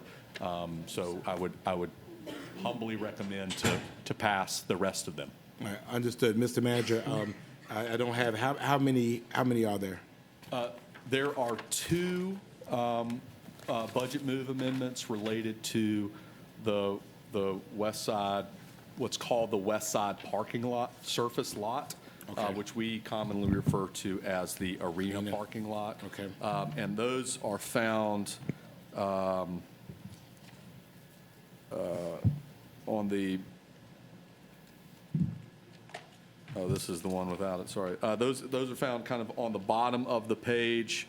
There are two, the second and third from the bottom of page 1 of 2. Okay. One is a general fund, which is from capital contingency, $7.4 million to the west side surface lot to fund the remediation and completion of the arena parking lot. The other is a $6.6 million transfer from the parking fund to the west side surface lot to fund the same. Those All are right, page let's do this. 159. Page 159 of the packet. Yeah, I'm having agenda issues. Why don't we, I don't know what council's will is regarding that item. Can I entertain a motion to make the rest of the recommendations, to approve the rest of the recommendations per city managers, and then we can determine what we'll do with the other two. Yes, sir, Mr. Mayor. I'd like to make a motion for us to approve the item number 26 with the appropriate portions in which the city manager has outlined. Second. Second. Mayor Johnson? 1 second, 12, 13, 14, 15. So there's 16 of them, I believe. Two of them are operating budget from FY 25 Q1, and then so it's 2 from FY Q1 operating budgets, and then 1, 2, 3, 4, 5, 6, 7, 8, 9, 10, 11, 12, 13, 14. So we'll say the 12, excluding the 2 for the west side parking lot. Yes. Right. All right? Is there a correct. motion? Yes, sir. Is there a second? Second. Probably moved and seconded. Is, all in favor indicate by saying aye. Aye. Aye. Opposed? Motion passed. Alderman, Johnson. one second. Alderman Palumbo, you had, you had a motion regarding those two items, and I came to act like I said I would. Thank you, Mr. Mayor. I would appreciate council's consideration for tabling this item pending a workshop regarding a couple of important issues brought to light. Capital project of this magnitude, while critically important, demonstrates a 400% increase, and that warrants a workshop, in my opinion, before proceeding to a vote. Put it in the motion. We lack critical information regarding the settlement agreement, and the documentation has been provided by the city manager, but this week, including major contract amendments that we've been able to review, a letter from the EPD stating that we have until October 21st to address this issue, and much more documentation that should be reviewed. In addition, I believe it prudent for us to review which contractor will be approaching this issue to ensure that the site can be properly remediated, and evaluate all of our considerations and alternatives for the site, including mobility options that may present themselves under light of this new agreement. We have a fiduciary responsibility to ensure that these public dollars that we're entrusted with are spent wisely, and a full, thorough analysis of the site and the remediation standards that do exist there. We have noted in the letter provided to council that we are pursuing a Type 5 remediation and a voluntary one that we chose to do ourselves. I would like some communication with our partners at the EPD about what needs to take place onto the site to make sure that it's remediated and residents are protected. But at the same time, I would humbly request our consideration that we do not pursue another surface parking lot on the site and instead invest in mobility options much more beneficial to the community. So I humbly request that we table this item pending a workshop where we can thoroughly review and vet this item. Second question. Members of council, if you recall, Savannah City Council held an executive session last month during which the city manager and the city attorney fully briefed council on this issue. At the conclusion of the executive session, this council directed the city manager and the city attorney to fully investigate the funding for this project and to continue determining the administrative and legal recourse for the city in recouping costs and holding those responsible accountable. A month later, city manager and city attorney have provided the recommendation that we requested that entails the project history and the reason for the cost escalations and ensures the appropriate fiscal oversight. The city manager has made himself available in the ensuing month to be able to discuss this matter at council's direction. And certainly the city attorney has informed this council of their legal obligations. And I do not believe that their recommendations will change since this is the direction we gave them. I do think if you all want a workshop on this, we have the ability to do that as quickly as 2 weeks. But the reality is the recommendation won't change, and our legal obligation as it relates to the lease will not change. So I think that is that needs to be considered. And I do appreciate not only the manager who inherited this, the attorney who somewhat inherited this, for your due diligence in making sure that council was informed promptly, and your diligence in ensuring that the information was made available to council members well over a month ago. So there's a motion on the floor to table for 2 weeks. It's a second on them. And it's properly second. Yes, ma'am? I just have two questions. The 1,000 parking spaces, they aren't going to be free. Aren't they going to be a charge so that we can recoup some of this money, sir? That was in the memo. Go ahead. Yes, if we, the property can only be used for a parking lot per the lease agreement and per our corrective action plans on the site. It doesn't have, we don't have to pave it as a parking lot. We can do the remediation and cap it. The parking lot would allow us to recoup some of those expenses. And I will say, I think the oversight is very much appreciated, and the project is, just the least fun project that we're running now, and completely recognize that, and it's a big number to move. I do want to note and put on the record that we are actively working and have for the last 2 weeks to reduce that number significantly to be able to return some of that to the parking fund and to capital contingency. And so I want you to be aware of that, and can be ready to brief council on that as soon as we know what that number will be. But it's going to be under the $14 million, and hopefully significantly so. So I did want to say that today, and as we prepare to talk more about it, just know that that's coming, and we're working hard to reduce the cost. The other question is for our attorney. What is the legalese if we don't follow through with our lease? So if we don't follow through, we've kind of got stages of what we have to do. We have a contract with OVG that requires a certain number of parking spots. We would have to talk about renegotiating that contract with OVG.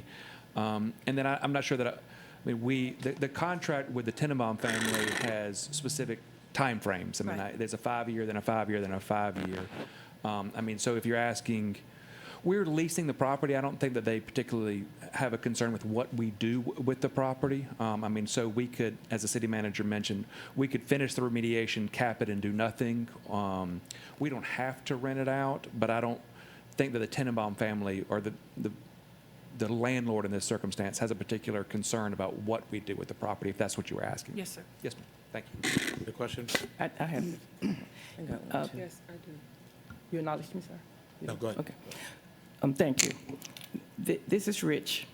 It was in 2019, as a neighborhood president and an advocate for the West Side, in partnership with other neighborhood presidents, and in particular, Mr. Curtis Victor Cooper Jr., God bless the dead, we forged a campaign.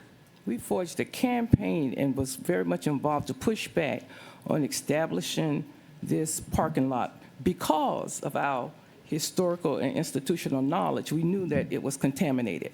And Vic was able to outline all of the items that they would find if they dug, and we weren't heard. Seemed like we moved very fast sometime on questionable projects, and this one went through.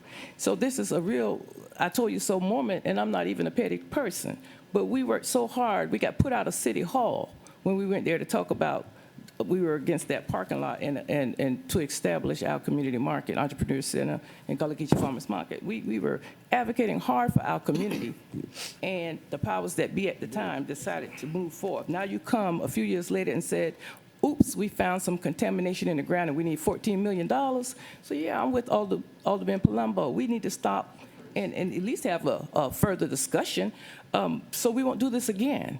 So this won't happen again, and we could learn to listen a little better to people in the community. We have some very outstanding, smart, bright people in the community that we need to respect their knowledge, and that didn't happen, and here we are some years later. There was an organization came in that I supported with outside money that wanted to establish a parking garage where the scaffolding company was, and we brought that and supported that for the same reason, and we didn't do that. Now, how much money have we spent? We could have done those things and avoided this. There are other options, but here we are, $14 million after we had an opportunity not to get in this deep. I just needed to say that because, Vic, you vindicated from the grave, my brother. Thank you. Alderwoman Shabazz, then Alderwoman Miller Blakely. Yes, sir, Mr. Mayor. When this agenda item came up, I had to really go back into the history and herstory of all of this. And that's what I did in the last few days, all the way back to 2016, when we started talking about the civil design engineering services, started back in 2016. I have the minutes of exactly what took place back then. 2019,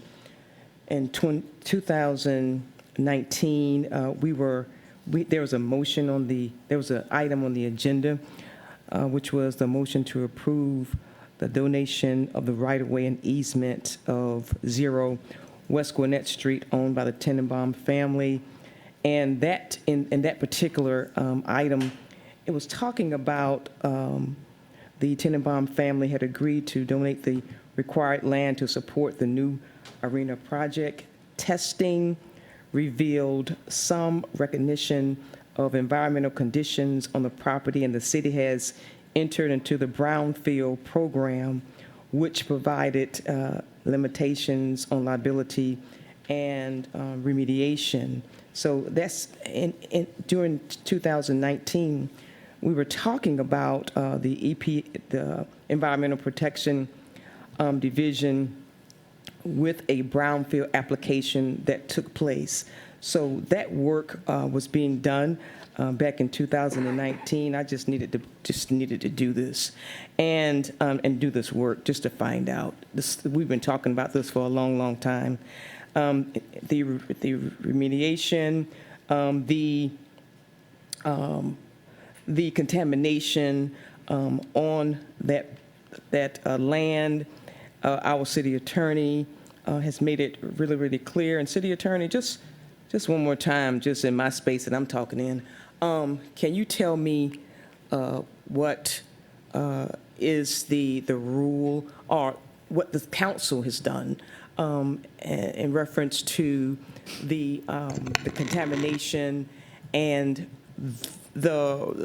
where we are now in reference to our agreements with the situation that we're talking about right now? Yes, ma'am. And if I don't answer your question, just let me, I think I understand your questions, but if I don't, just let me know. So yes, ma'am, when we leased this property, the discussion point, as you've pointed out from some of the prior agenda items, was that we knew that there was some level of contamination. And as a result of that, we agreed to work on remediation of that property. Now, as I sit here today, I don't think there's anybody in this room that knew how dirty the property was at the time. But once we agreed, we knew that it was dirty, but I don't know how dirty we knew it was. But we've agreed to remediate the property as part of our leases. Yes, ma'am. Period. Sir? Period. Remediated. Right. All right. Alderwoman Miller Blakely. Thank you, Mr. Mayor. For purposes of transparency for our constituents and our residents, could you please, Mayor Johnson, I don't know if this is in order or not, but could you please read the operation budget amendments and also the capital budget amendments, Sure. where items are being moved from and being moved to? Sure. Thank you. I believe the FY 25 quarter one capital budget amendment, this from the general fund, and this is in contingency, which is the rainy day fund, so to speak, $7.4 million to fund the remediation and the completion of the arena parking lot. And then from the parking fund, which is an enterprise fund, not associated with the general fund, $6.6 million West Side Surface Lot to fund the remediation and completion of the arena parking lot. No, I'm talking about read all of it so that the public That's what I'm will reading. know. No, you're just reading. I want you to start from the top. I'm reading what I have. Oh, wow. Again, I've been having, I mean, if you have it, you can got read it? it. Okay. We are moving the police department in the amount of $203,717 to the revenue division. You But we have approved that. I've read that. Yeah. Oh, you did? Okay. I didn't hear when you read it. But I just wanted the public to know because this is a lot of money. I see what that you, okay, we're okay, I got you. expending, I got you. And I want them to know. All right, I got you. All right, Right. I got you. Thank now. you. All right, so what we've already approved then. Yeah. All right. Mhm. So for an FY quarter 25 quarter one, $203,000 from the police department to revenue, transferring the alcohol beverage compliance unit to the revenue division, from the city manager's office to chief of information and public affairs is a transfer of $12,000 for transfer of Georgia City's week budget. From the capital budget amendments, from the Civic Center Fund, $147,520 to the Civic Center redevelopment to prepare the project phase for final closure. From the General Fund, $1.2 million to the Civic Center redevelopment to fund site planning as well as equity and public engagement components of the Civic Center redevelopment legacy project as communicated to Council December 17, 2024. General Fund, $100,000. City Hall clerk office improvements to fund necessary space configurations and furniture purchases to support funded positions. From the general fund to City Hall historic renovation, $50,000 to fund design contract modifications. From general fund to deferred maintenance, $930,000 to fund maintenance required on existing buildings to improve operational performance and cost savings in the future. From general fund to John Carter's road resurfacing, $470,000 to fund reimbursement to the county for improvements, including milling, resurfacing, and restriping to portions of John Carter Road within the city of Savannah municipal boundaries in accordance with the terms of the intergovernmental agreement. From general fund to Northwest Precinct construction, $2,520,000 to fund design services for a facility to replace the Great Dane building at the termination of the final lease period. The two that I've already read, SPLOST 4, to Hutchinson Island drainage improvements, $500,000 to fund necessary drainage improvements to the city's right-of-way on Hutchinson Island in the vicinity of Grand Prize of America Avenue. From SPLOST 7, $10,500,000 to Gamble Building renovation to fund the renovation of the historic Gamble Building. From SPLOST 7, $5 million to police headquarters renovation to fund renovations including building envelope repairs, HVAC system replacement, and ADA improvements as approved by council on January 9, 2025. From SPLOST 7 to Savannah Fire Department Training Facility, $1.5 million to fund demolition of current burn building and tower, as well as construction of a new training facility in accordance with NFPA 1402, standards on facilities for police training and associated props, and West River Street elevator, $480,740 general fund to prepare completed project for financial closure. Thank you. Thank you so much. Thank you. Alderman Bell. Oh, I just wanted to reiterate that the comments that have been made by Alderwoman Miller Blakely and by Palumbo, Alderman Nick Palumbo, that for a transfer of this size, I think it's the magnitude of the transfer from general fund, $7,400,000, and from the parking fund, $6,600,000. I think the amount of that transfer is enough for us to all thoroughly understand exactly what's happening and exactly why it's needed and how to stop the bleeding, stop this. And I understand that the manager inherited this, but I think we all need to have a distinct understanding of exactly what's happening in this transfer. Okay, well, thank you. I want to just add, from 2016, Alderwoman Bell, you were there, and That's also right. Alderwoman Shabazz, when we purchased this lot for us.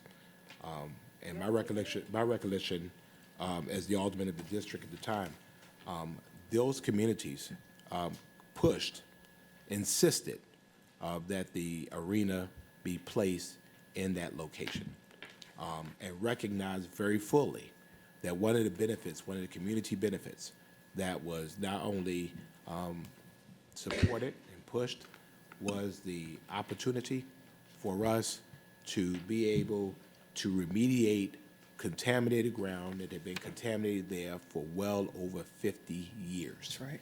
And that was the benefit. The reality is these folks been living around this contaminated ground for years. And what made this site so attractive, particularly for those that lived in those surrounding communities, and I live closer to this site than anyone, literally in walking distance, was that this created an opportunity to redevelop to a public use, to remediate dirty soil, and to be able to provide a community benefit. We further knew, not only in 2019, that in a sense that we are going to need additional parking for this. I went to a fabulous event this past Friday night, and we recognize still that when we have sold out events, we don't have enough parking there.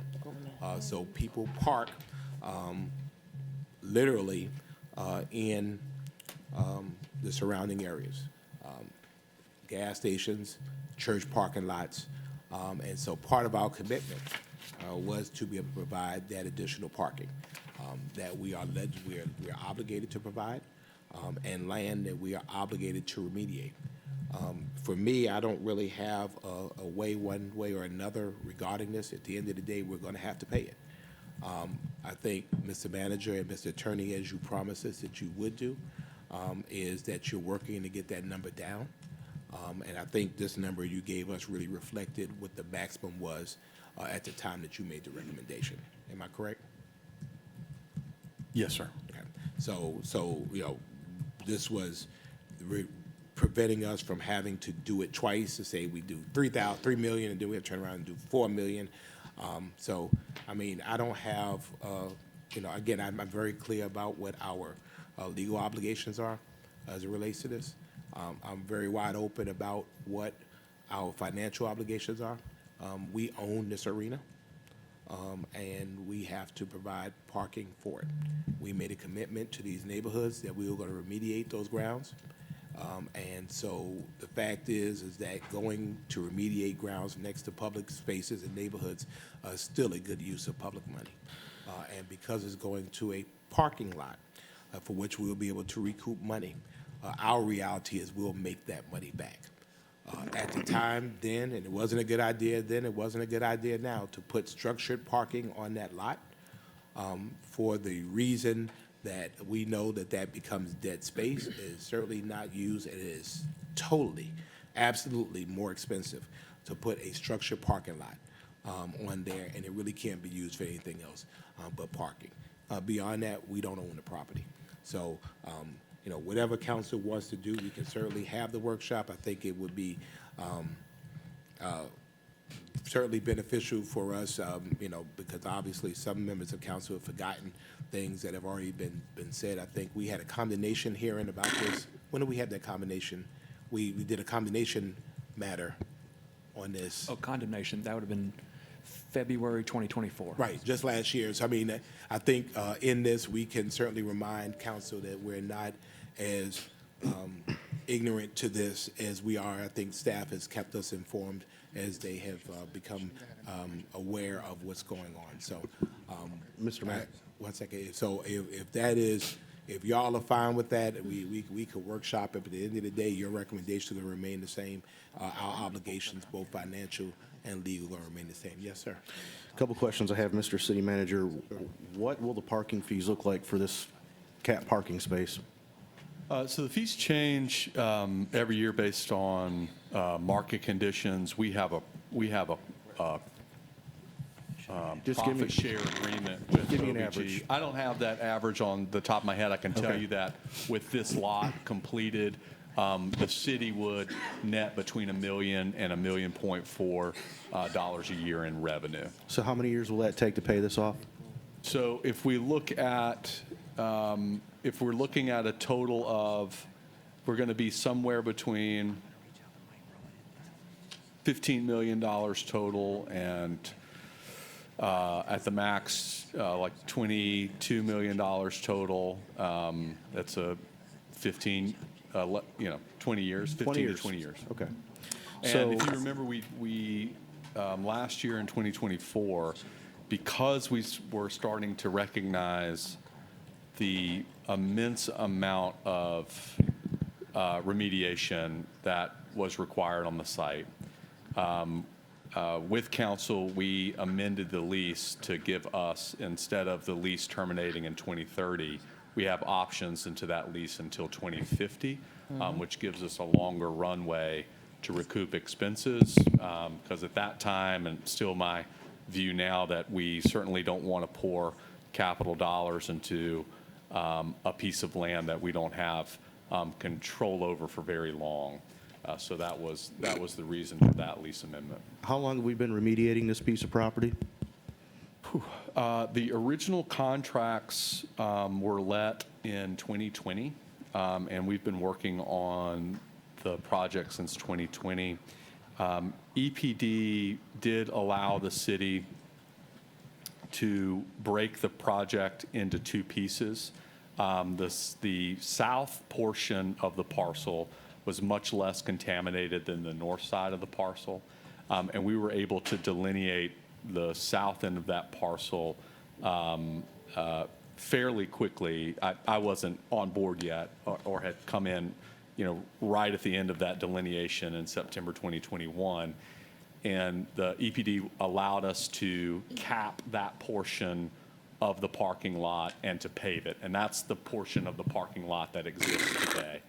The side of the parcel that we're talking about in terms of the remaining cost to remediate, cap, and pave is just that portion just north of the completed site. You'll notice there's a bit of a berm there. There's been active work. As I said in my memo to council on Monday night, in my research of this project, the full history, and of course my experience of it in the last 3.5 years, if there was a flaw that was made in the city's approach, it's that from the outset, dating back to 2016 and certainly in 2019 and 2020 and up until, maybe just 8 months ago, we had approached this project as a parking lot construction project and not as a environmental remediation project, which it certainly became. All of the contracts, the budgeting, the project management structure was all built around a traditional construction project, and that simply did not bear out as the testing continued to happen and the soil delineation, and we found out, we started to see just how contaminated in the work that was approached. I think during our workshop, I'll definitely be able to go into what we learned about the north end of the lot. If we had the benefit of hindsight, how we might have approached contracts and budgeting when in the outset. I can talk about the things that we've put in place today and that council has helped put in place that help kind of avoid the things that, not knowing the things that we didn't know in 2019 that maybe we could have with the capital program project management contract consulting that we have on board now for all of our horizontal construction. And so those, and we can talk about the environmental approaches that may or may not have led to reduced cost if we'd have started with that approach in 2019 versus the approach that was taken. Thank you, Mr. City Manager. I can certainly say this, that we have been remediating this thing for 5 years. Is that safe to say? That's pretty close. So if we're looking at it from an approach of, we know we need to remediate this and then to cap it, I understand and I agree, yes, the community deserves it and they need it, right? But at the same time, we've been working at this for 5 years and not necessarily from the first approach of remediation and then to construction. And now we're asking for $14 million, which isn't just, it's not like approving a $25,000 or more item. How are we holding folks accountable for us making this decision today? How are we holding folks accountable for not catching that? I mean, is it the same group that's been remediating since the onset, or has it been different groups? All of those are really great questions. So to kind of dissect a little bit of the actions that we've taken in my office and the leadership there is, we started to notice that, one, we weren't seeing the progress that we had planned for with our contractors in terms of the remediation of the site and kind of what was budgeted out in the last modification to the contract. We changed internal leadership on the site at about the beginning of the year. We brought on specialized legal and environmental remediation project management consultants to be our owner's representations with our contractors that we have on the site, and to do some analysis about what was left to do, were we taking the right approach, and how do we get through this obligation with the least expense and with the least time and with the most confidence that we can go moving forward. As we've discussed in some of our executive sessions around this, as it relates to litigation,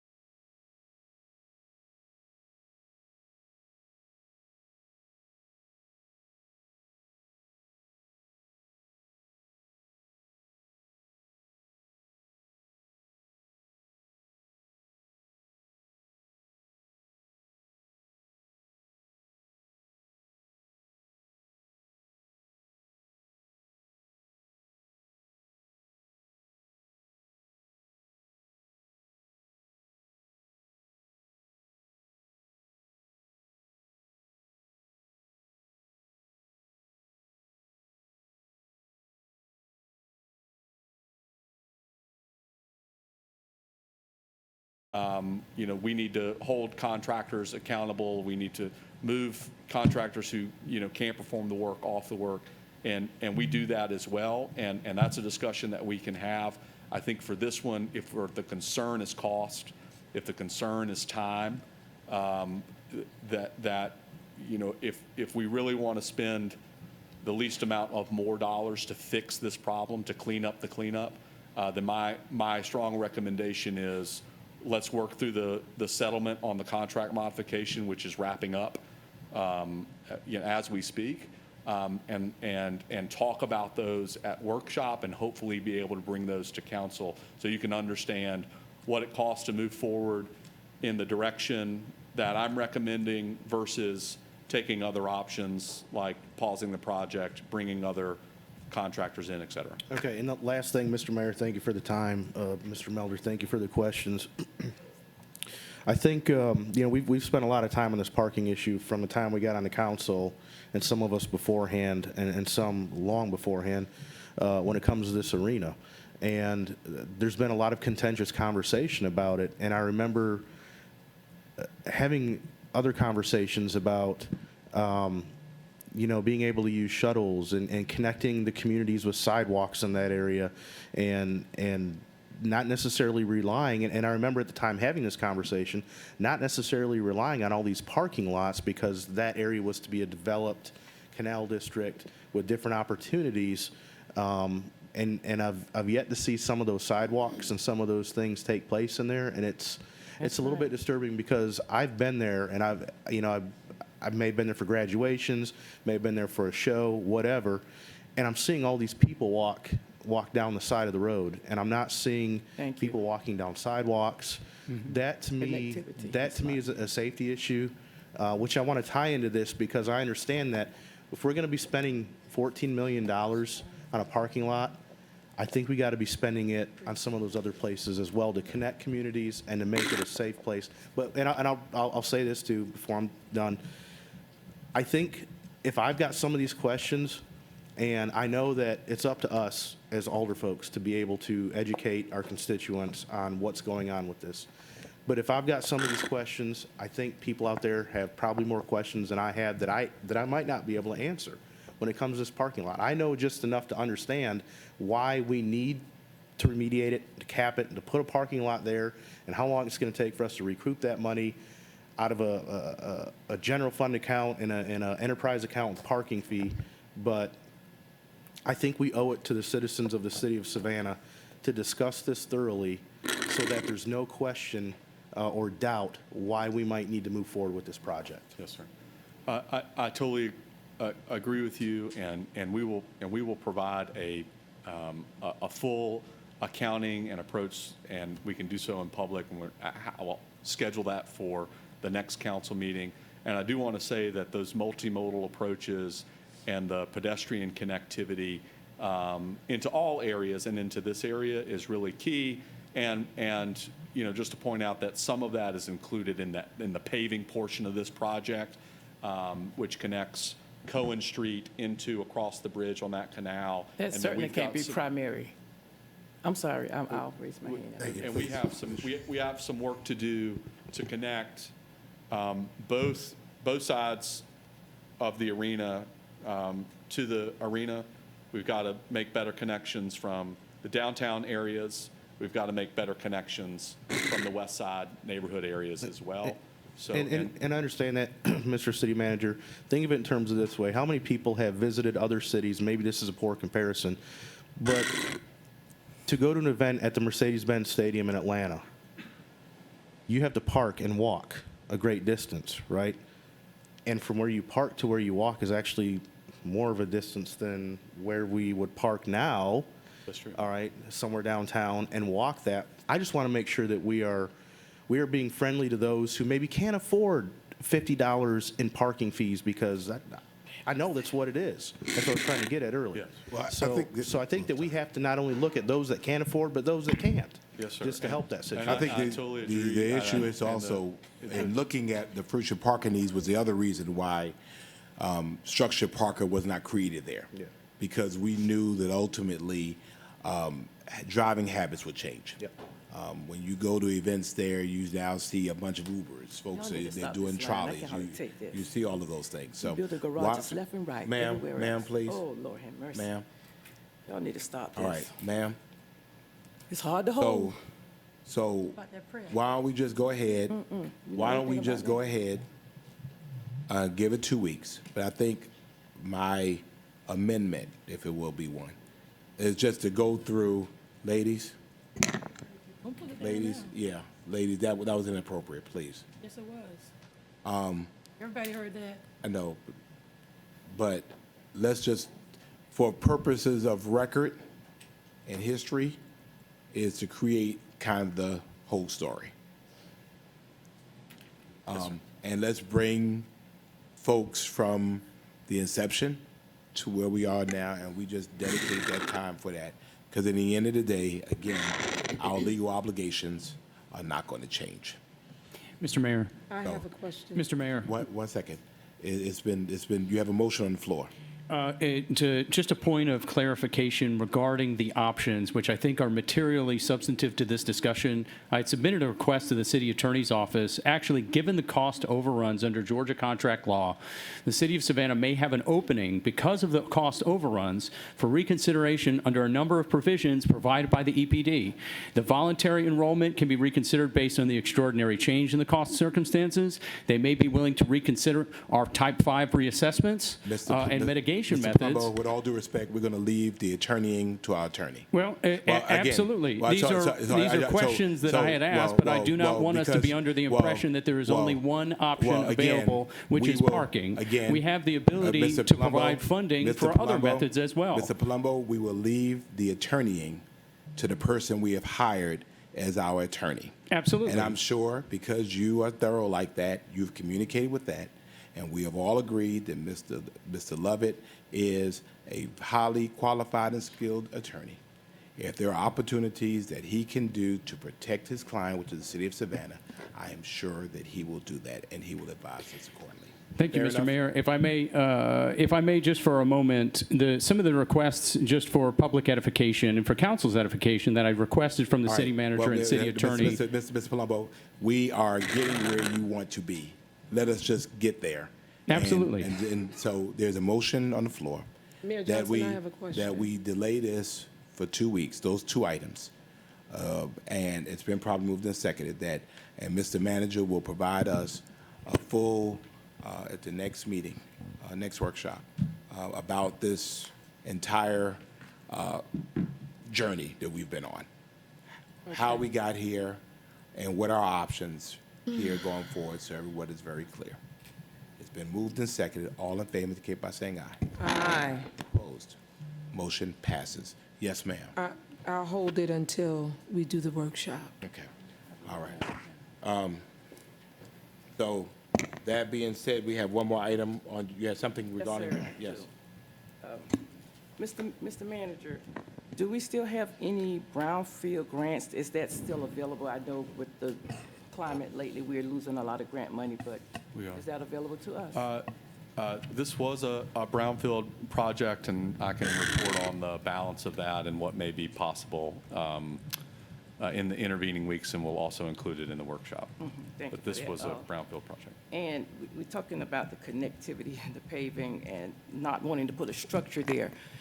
We had some outside contractors come to Savannah with outside money, wanting to build a garage at near where the scaffolding company is. They had that deal, I imagine, sort of set up the way we were led.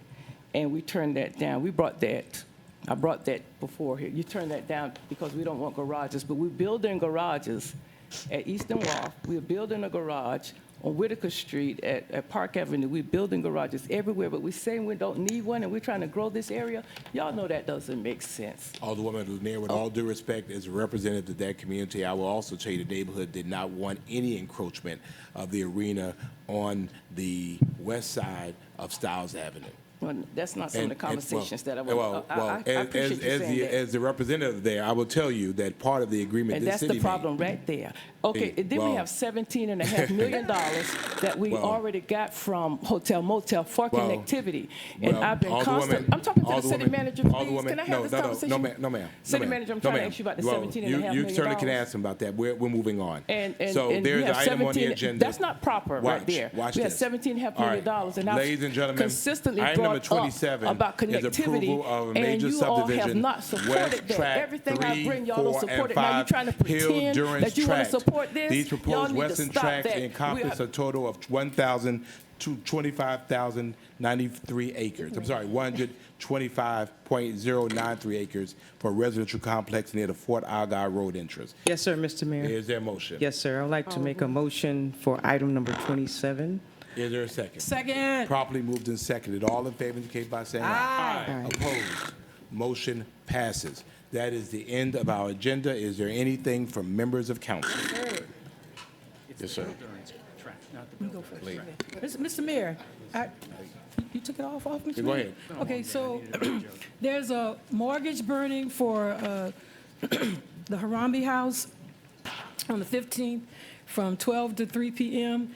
Dr. Mildred she is the go-to person for everything environmental. So she has 12 mustard seed grants that she's going to be giving to 12 organizations, associations, and 2 of them are mustard seed grants for $5,000. We continue to do great things in the 3rd District. One goes to East Savannah Neighborhood Association, where Ella Harmon is the president, and the other one goes to Edgemere Sackville, where Ms. Givens is the president. Rock the Block, which started out in the 3rd District again, will be May 9th to the 11th, and May 16th to the 18th, an Assembly of God, where Janice Weaver is the president, minister. On May 28th, we're doing it again at the park. We are having a senior prom for our seniors, old school, formal.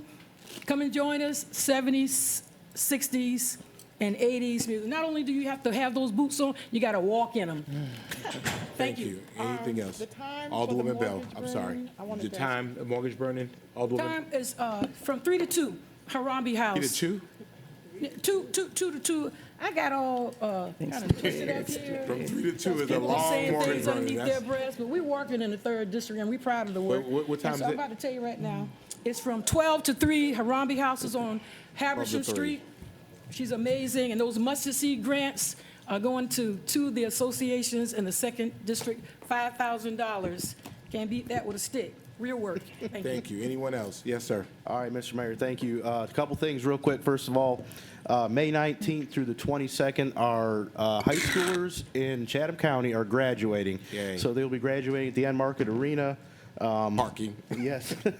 So we're excited to see that. Kids are going to be getting out this summer. The city's got some awesome programming. Go to the city's website for some summer camps and some other things to do. The last thing is thank you, Team Savannah, and for some advocacy from the Wilshire Area Neighborhood Association. We were able to get our very first playground installed in Wilshire area on Largo. We're still waiting on the fence and a couple of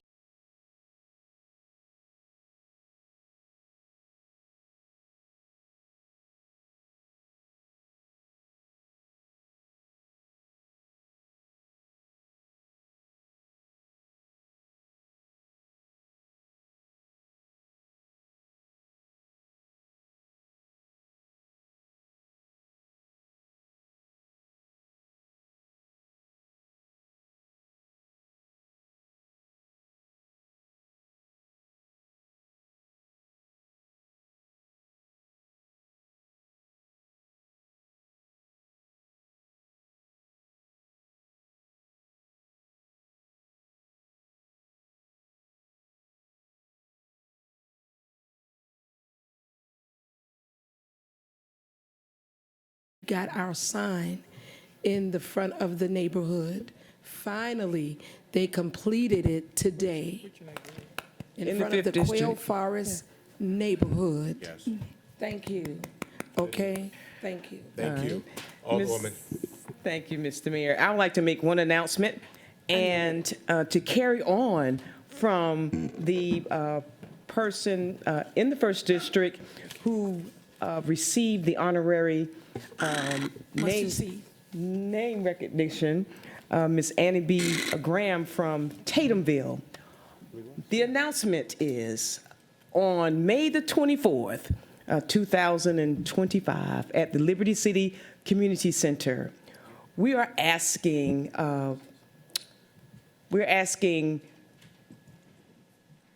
persons who are students back in the early 70s from the Tremont Park, Ogeechiton, Liberty City, the Staley Avenue portion of those who went to Windsor Forest, and all of the community to come, and Cloverdale, definitely, and Cloverdale.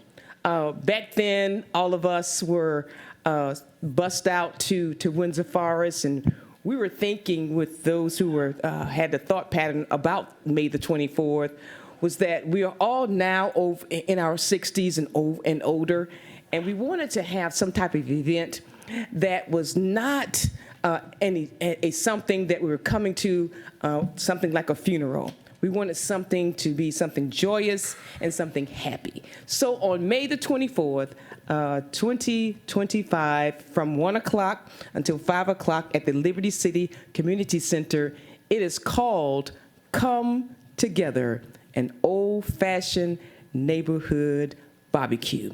So we're asking all of just everybody to come together. But it was just that theme that brought up those particular neighborhoods, and it's not isolated to those. And I got to make this point because people in the community were saying, well, I'm not from that community, so I'm not coming. But no, it's from all of us who were in that era.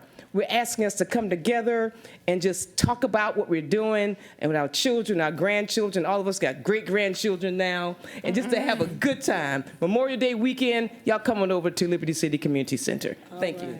Okay, I remembered, Mayor Johnson. I thought you did it. No.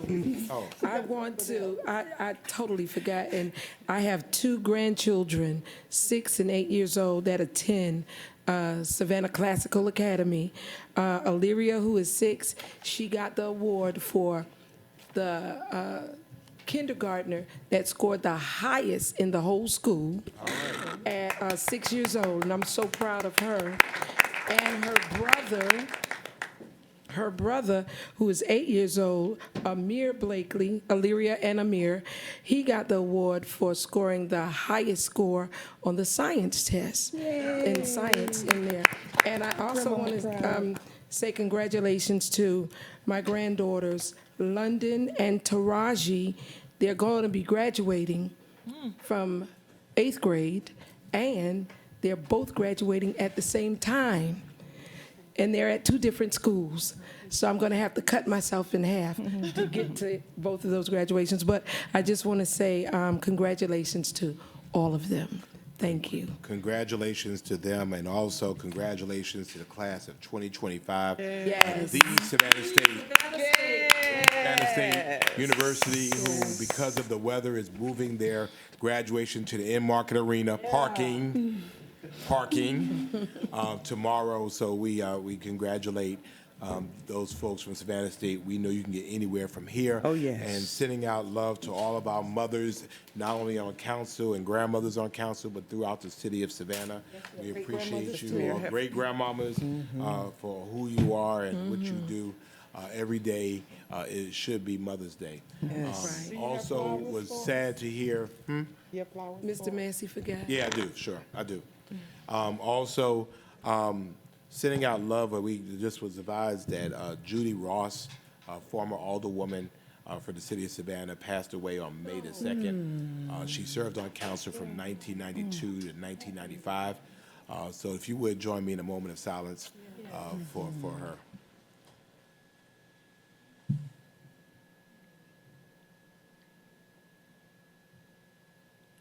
May her memory be a blessing. Yes. Mr. Mayor, I have a few, please. Yes, ma'am. Yes, this weekend, the Ogeechiton community will be having their annual reunion in the park there, and I believe it starts at noon, and I'm sure they would love to have you come. Also, on the 17th at 1 p.m., the Hudson Hill Bayview area will be entertaining a zoning meeting with the city's planning department, so please share that information. Also on that same day at 5 o'clock, the Ivory Bay Community Development Corporation, they will be having a cast-a-thon with a lot of local celebrity talent, local influencers, podcasters, and it's a fundraiser for the Fell Street School Vocational and Trade Community Center. Thank you very much. All right. Thank you. Anything else? Yes, sir, Mr. Mayor. Hold on 1 second. Mr. Manager, you have anything? Yes, sir. Mr. Attorney? Mr. Clerk? No, sir. Let's give our team a big round of applause. We appreciate you all. Good job, y'all. Thank you. I forgot. We had a, what is it? We viewed the chambers, and they're doing an amazing job. Thank y'all. I appreciate all of y'all. Miss Fenwick and Lucina. Oh, they did. Yeah, You we did a did the tour, tour. a hard hat tour of our city hall is coming along. Yes. It has been painful, When we finish. but Alderwoman, it's been painful. But we're hoping July-ish, August-ish. But we do want to have, and our city manager let us know. But we're going to have a big celebration going back. I will tell you, the building is coming along beautifully, and now you're really seeing. This is the first renovation in 119 years. Yes, So, Gold Capital thank Projects. you, council, for Yes. really going the hard Thank way you. in this. So. Yes, sir. Yes, sir, Mr. Mayor, I have a statement. Thank you, everyone, for being here today. Also, Mr. Mayor, thank you for this moment. And the copy of this statement has been given also to our clerk, and will be given to the city manager, also mayor, and our council. To my esteemed colleagues, 2nd District, the city of Savannah, I stand here to address the recent allegation made against me, which I believe are rooted in misinformation and unchecked sources. It is important to clarify that I will not defame any members of our council's character or integrity, but as I hold the values of respect and professionalism at the highest regard. In the face of these baseless accusations, I am reminded that a lie does not care who tell it. Hello. It simply needs to be told. This is a disheartening reality that we must confront in our efforts to serve our community. As a representative of District 2, we were elected to address pressing issues such as crime, housing, and homelessness. I firmly believe that we have made significant strides in these areas, and we must remain focused on our mandate rather than get caught up in unfounded disputes. Let me be clear, Mr. Mayor. Look at who's fighting and look at who's working. Two things I'm seriously concerned about, and I'm very, very clear about: my family and my community. However, I will not compromise my oath or my freedom for either one of those. I stand for what is right, and for my family I represent, and for my community I serve. I serve for what is right, and I will die for it.